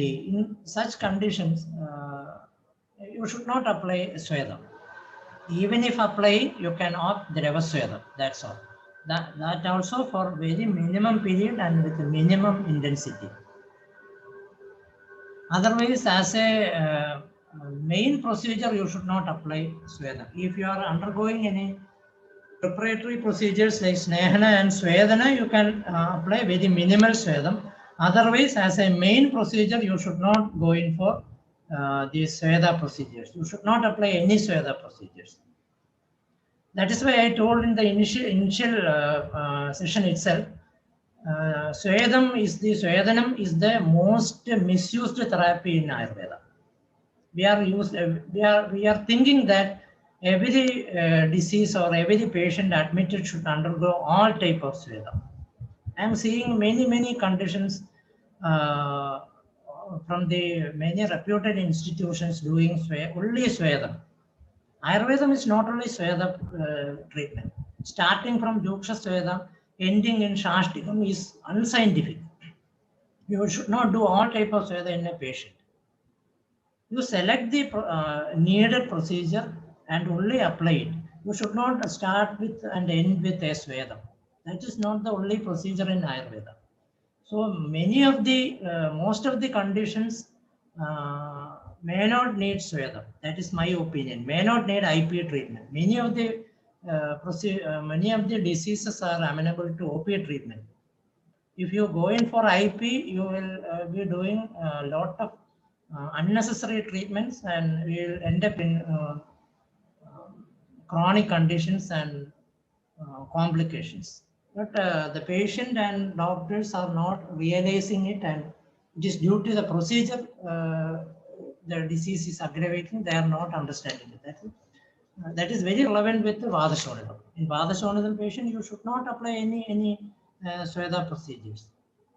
If you apply, there will be aggravation of pain and swelling, and you suppress it with painkillers and make the patient chronic one, and they go in for modern medicine. So if you don't apply any Sweda procedure, the patient will recover very easily. So in multiple sclerosis also, you have to do Snehanam. That is very important. You have to first remove the Avarana. You can give internal medication. Try to avoid all type of Sweda. You can do Udvartanam. You will get excellent results. Don't go in for Swedanam. Do Snehavanam, Vasti, etc. If needed, a very mild form of Sweda you can apply. Don't go in for deep heating techniques like Pinda Sweda, etc. That will not fetch any result. That will make it more complicated. So I am not doing Sweda in all type of diseases. Only very essential one I am doing Sweda. Thank you so much, sir. Thank you, sir. Sir, Dr. Vishwanath is asking a question.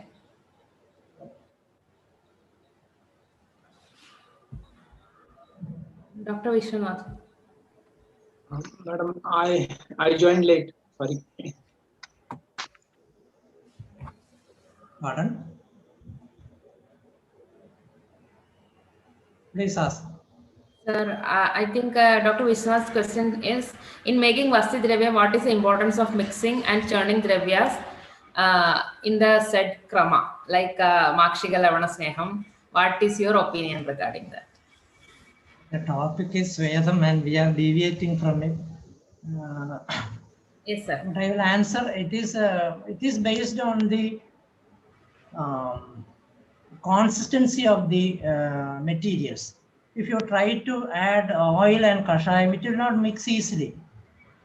So the gradient is based on the consistency of the material, which can be because we are mixing some materials which are immiscible. So when the more gradient having more affinity towards liquids, those liquids which are easily mixable are mixed initially, and lesser gradients are added afterwards. Otherwise, it will not mix properly. That's all. It is easy to mix honey and lavana in the initial stages. We cannot mix honey and kashaya in the initial stage. That you will not get a good mixture. That is why high density materials are added in the initial stages, and when it comes to the last, you add kashayam or other dravyas. So that the aim is to get a uniform emulsion. That is the aim. It should not separate. The oil should not lie separately. It should be a good emulsion. That is the purpose. If you get emulsion by any means, you can do it, no harm. But this order is preferable. If you use a blender, you can get a good emulsion. Dr. Anand. Sir? Hello, sir. Namaste. Good afternoon, sir. It was a good presentation. And my question, I got two questions, sir. Nadi Sweda and Sankara Sweda used in our regular Ayurveda Panchakama practices. But how we can use the latest ultraviolet rays heating and other heat therapies have come recently in modern times. How do you compare with Ayurveda, and how do you compare with Svedana therapy here in our modern times? Yeah, I have given a detailed description while I am. Oh, sorry, sir. I have not gone through it. I came late. I entered late. That's yeah. It is there in the slides. I have divided the Tapa, Ushma, Drava, and Upanaha Swedam, and I have given the modern versions. But what we lack is, we lack the quality in that heat. In the modern machines, we lack the quality which we add in our practice. We cannot add any drugs into that. So it will be like uncontrolled stimulation. That is not preferred in Ayurveda. For that, we are using drugs. We can, if possible, we can use some modern techniques, but it should be, it should contain some modulators or regulators, like quality regulators and quantity regulators. Then we can use it. No harm in doing it. Tapasvedam, we can use modern techniques. No harm in that, because we are also not using any medicines for that. We are using inner materials for Tapasvedam. Others, we may need drugs and media. That is needed. Sir, thank you, sir. Thank you, sir. One more question. Yes. Yeah. Regarding this one, sir, recently you have been using Upanaha, and then you are telling us, sir, Lepas and all. Yeah. In case of excess Swedana, excess condition, what will be the Vyapat? What treatment can be suggested, sir? Yeah, but you have to apply cold applications, and internally also you give such cold preparations. In generally in Sweda Vyapat, Drakshadi Kashayam, Drakshadi Pandam you can give. And locally also you can apply Satadavadakradam or Muruvenna, such applications you can do. In Upanaham, the most complication occurring in Upanaham is allergic reaction to Kushtam. That we cannot prevent. We have to apply very cautiously. One mechanism we apply is, we generally apply some Erenda Thailam or Muruvenna initially, and then we bandage. So much complication will not occur. The condition demand, you can apply that. That will prevent some command. Don't keep it for more time. Initially, you in the third day only the complication arises. So for the first 3 days, you keep it for only a few hours, then remove it. And if there is any symptom of erythema or itching, you don't apply. You avoid it. That is only the way. A patient may respond to drugs very differently. Some may develop severe complications, some may not. So you should be cautious. Thank you, sir. Thank you very much. Namaste. Sir, about neurodegenerative conditions, sir said that Sweda is not much advised in these conditions. Yeah. But we see a lot of Mamsakiris or Mamsapinda Swedas, and these kind of Swedas being done in these conditions. So what is your thoughts on that? I would ask, what is the result after doing that? After doing Shashtikam or Mamsa Pindasvedam, have you ever seen regeneration of muscles or regeneration of wasting?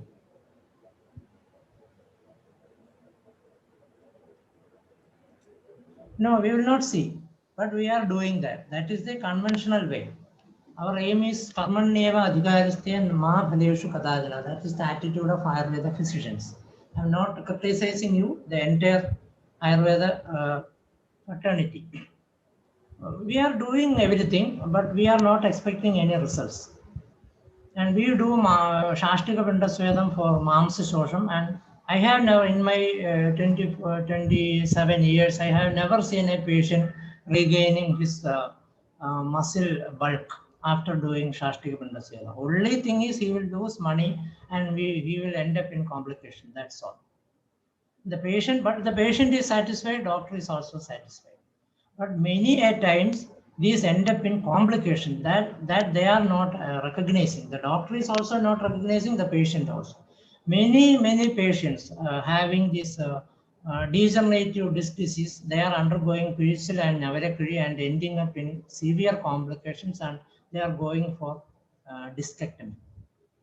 This daily I am seeing the wrong practices among us, and untimely doing abhyangam, all type of queries, etc. Mamsa query, Shastika Vandasvedam. We usually end up every treatment in Shastika Vandasvedam, where it is told in our Shastra.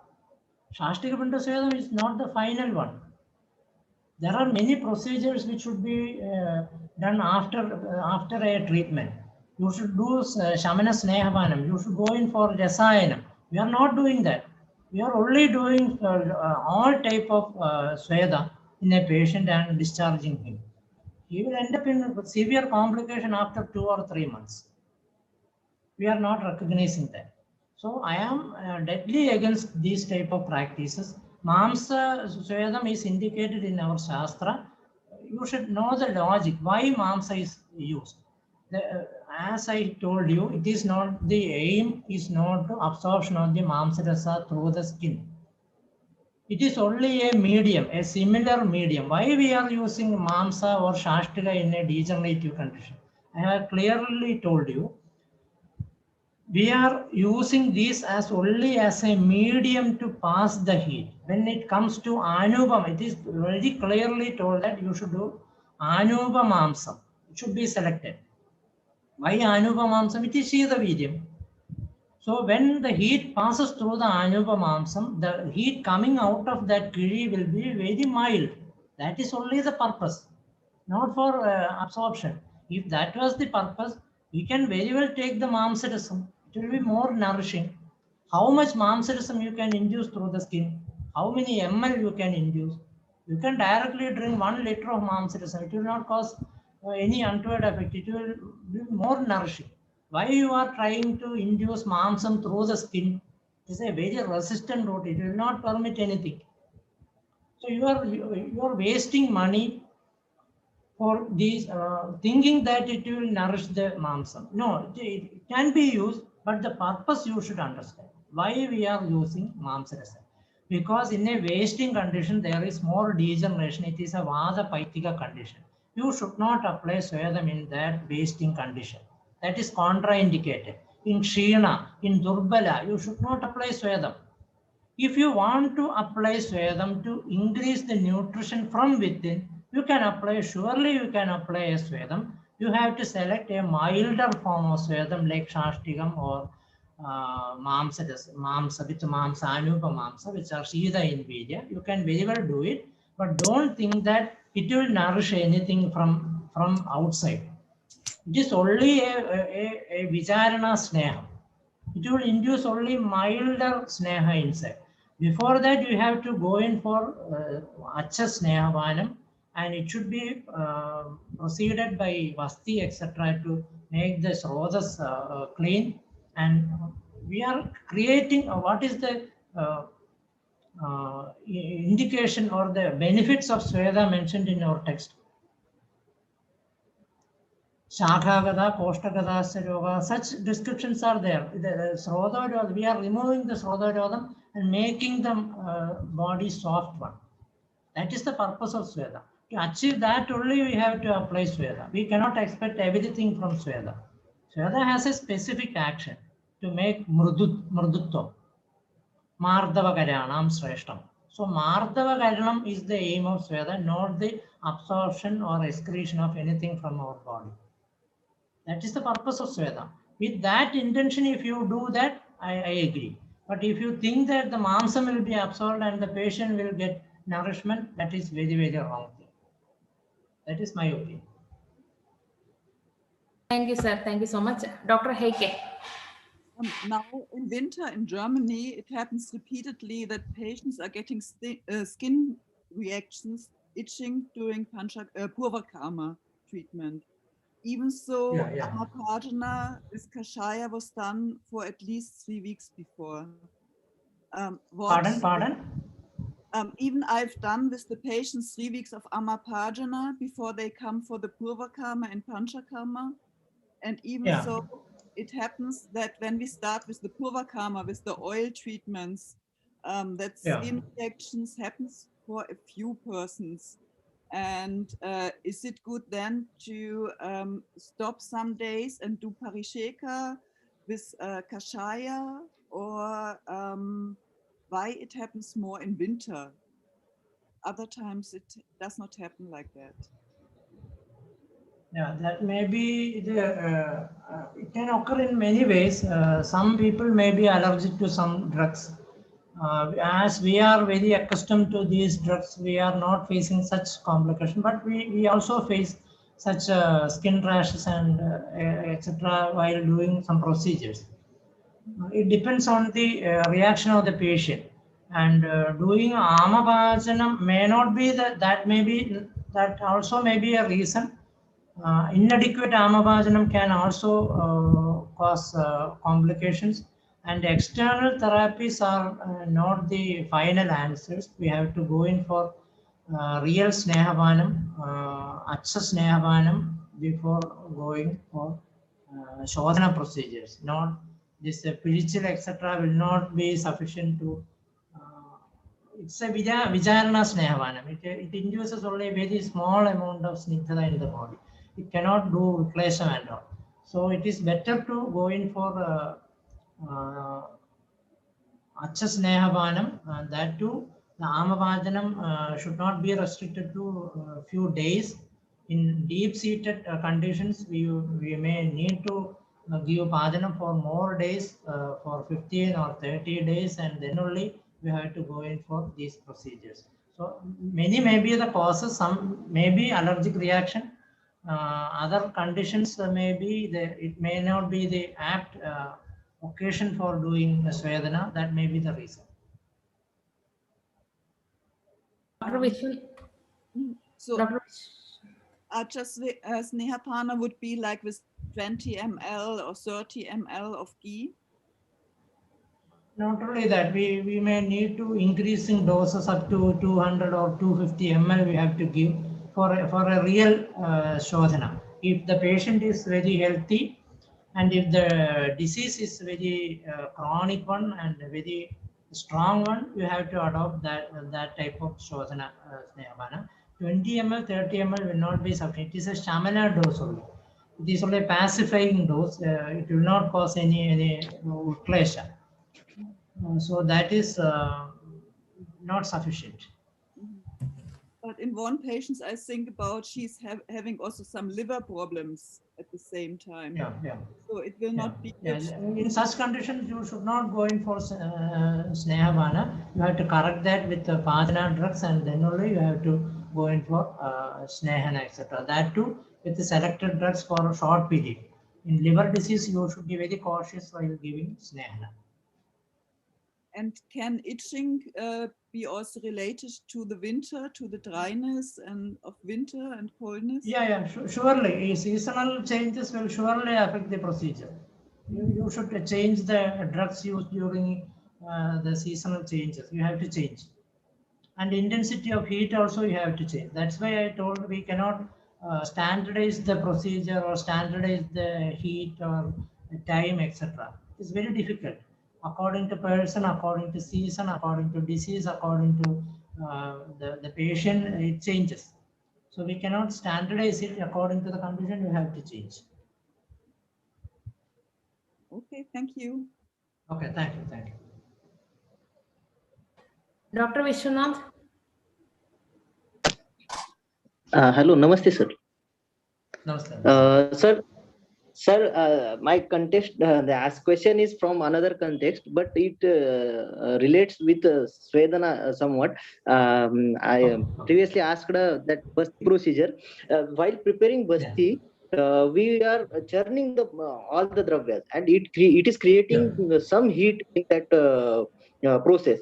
So this comes some. What is the significance of that churning? It is just mixing dravyas, or with regards with Basti action, it has some another significance. I have to, because we are preparing different Basti. So for what time we should churn and mix all these dravyas? This is the question, sir. Yeah. Actually, it should be mixed in a water bath. That is told in our text. Even the churning heat is not enough. You have to keep the vessel in a warm water bath.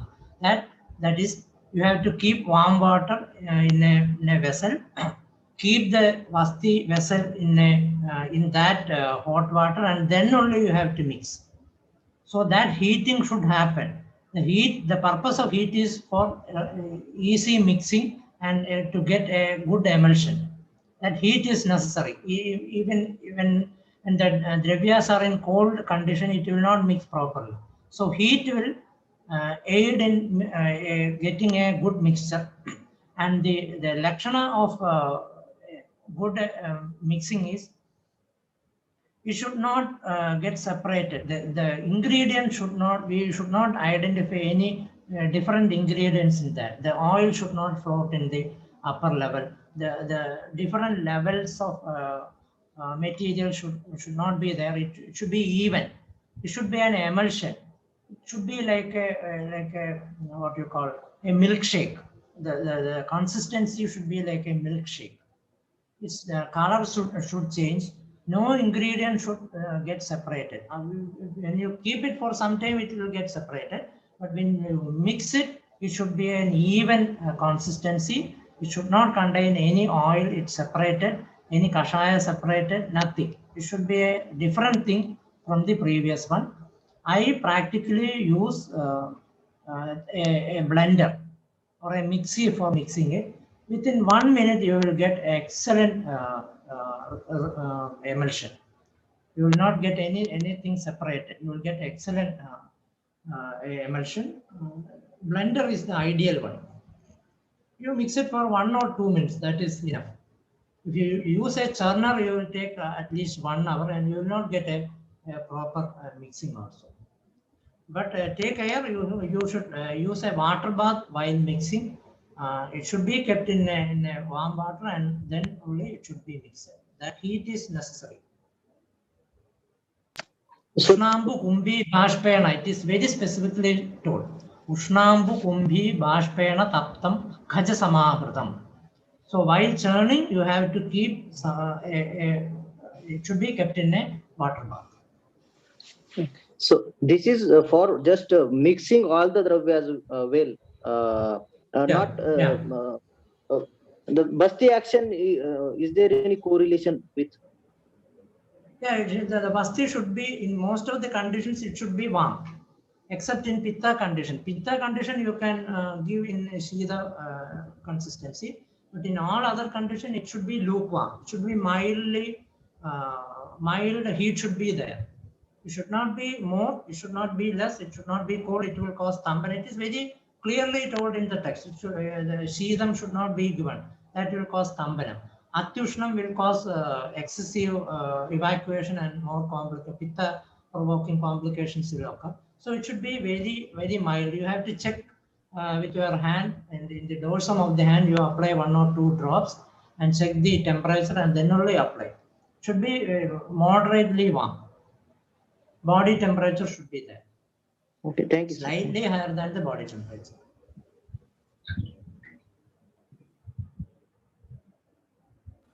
Dr. Vaswati.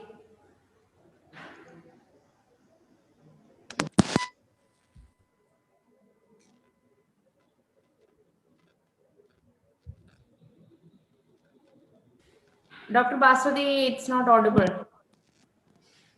Now? Can you hear me now? Yes. Oh, okay, sorry for that.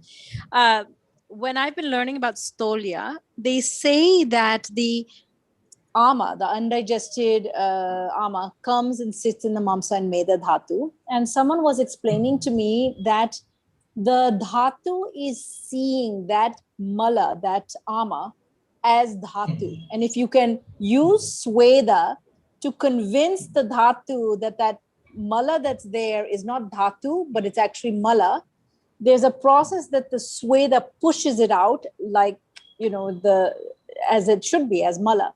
What is the physiologic process according to Kriya Sharir or even physics and chemistry about how that dhatu recognizes stolya dhatu as dhatu versus as mala, that then suddenly it starts sweating and the sweda pushes it out? Can you understand my question? What is that transformation that happens? Thank you. But in stula and in meda, Medodhadu Pradoshaja Vyadis, especially Prameha. Sweda is contraindicated. You should not do Sweda in those conditions. You It is contraindicated. Sweda, sir. Yeah, you should not do it. As per Ayurveda, you should not use. What I'm saying is It's I'm not audible. the physical body suddenly gets convinced that the dhatu is no longer dhatu, that it's mala, and it suddenly starts sweating and sends it out. What is the physiological mechanism by which the dhatu suddenly creates its own internal endogenous sweda to push out that dhatu that it now suddenly realizes is mala and not dhatu? It's not external sweda I'm asking about, not sweda nam I'm asking about. I'm asking about the kriya in the dhatu, which suddenly wakes up and says, this is not ama, this is not dhatu, this is ama, and we need to send it out. Yeah, that is very, very clear. I had told you, in the text it is told that Sweda is the mala of Medodhadu. The text it is very clearly told. Swedam is the malam of Medodhadu. So when there is abnormal mala increase in the dhadu, it will start expelling it. There will be more than the dhadu, there is more malam. So Swedam will try to expel those ama or the malas externally, try to expel out in the Sweda form. Not audible, not audible. What makes it start suddenly from being kept to being thrown out? What is this mechanism that happens that makes the mala, which has been kept inside that dhatu, suddenly get thrown out? You said it gets thrown out, but what initiates that switch that makes it to start getting thrown out? Is it the Agni only? Dhatu Agni? Yeah, the function of malam is to expel out.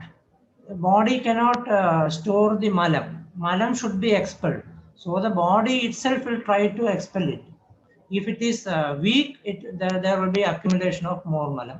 If the body, the immune system is more active, if the balam is more, the body will try to eliminate the malas by its own. There are mechanisms. That is why we see that Swayam Pravrta Mala, it is told in Tatra Utkrishte, Samutkrishte, Kapapraye, Chale Male. There is a tendency of body to expel anything in the form of Adhisara or in the form of vomiting. Anything in the body which is not accustomed to it, it will be eliminated. So even if Medha Dhatu, if it is in the Mala form or in the Ama form, the body will try to eliminate it because it cannot afford it. Because it is a Mala, it is not in the Dhatu form. So it will try to eliminate it. If in excess, it will try to expel in more quantity. I think that is the answer.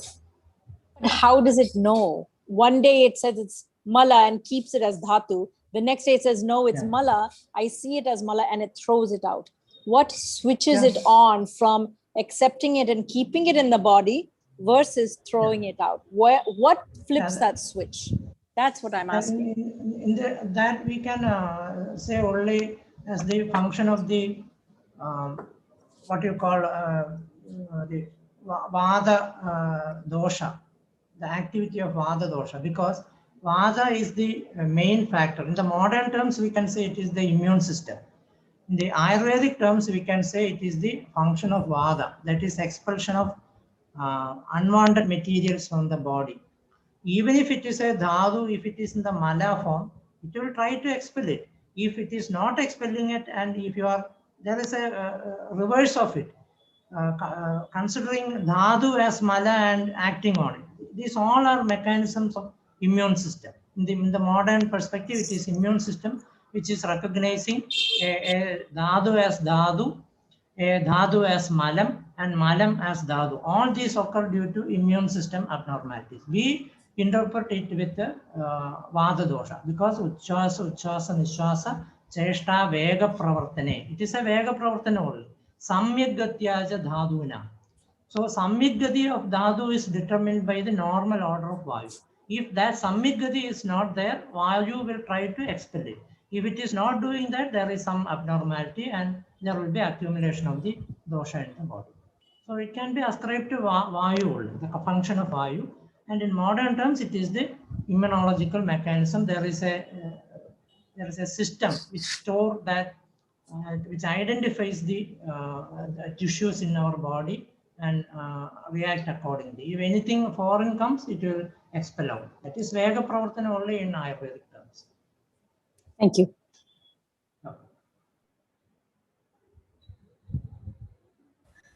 Thank you, sir. I think we have kept you for a long time, but thank you for having the patience to clear all of our doubts and sharing your experience and your knowledge with us and being patient to go through our lesser side of knowledge. Thank you, sir. Thank you so much for being part of Samhita Tattva Vichara. I am also a student. I am continuously learning.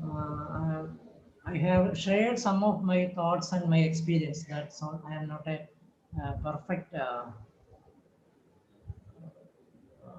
guru as such. I am also a student only. I am coming for these sessions because I can interact with more people. I will try to answer questions so that my thinking also will improve. That is my intention of coming and not anything else. I have tried to share my ideas and my thoughts, my experience. That's all. Thank you for giving this platform. I'm happy that many questions were raised. And I think I have answered many of them. And please don't blindly follow me. You try to apply it in your thought process and your practice also, and see the benefits or deficits. And please inform me if you are having any feedbacks. Thank you very much for patient hearing and raising questions. Thank you. Thank you, sir. Thank you, sir, and thank you, dear students. Samhita Tattva Vichara will resume next week. See you until then.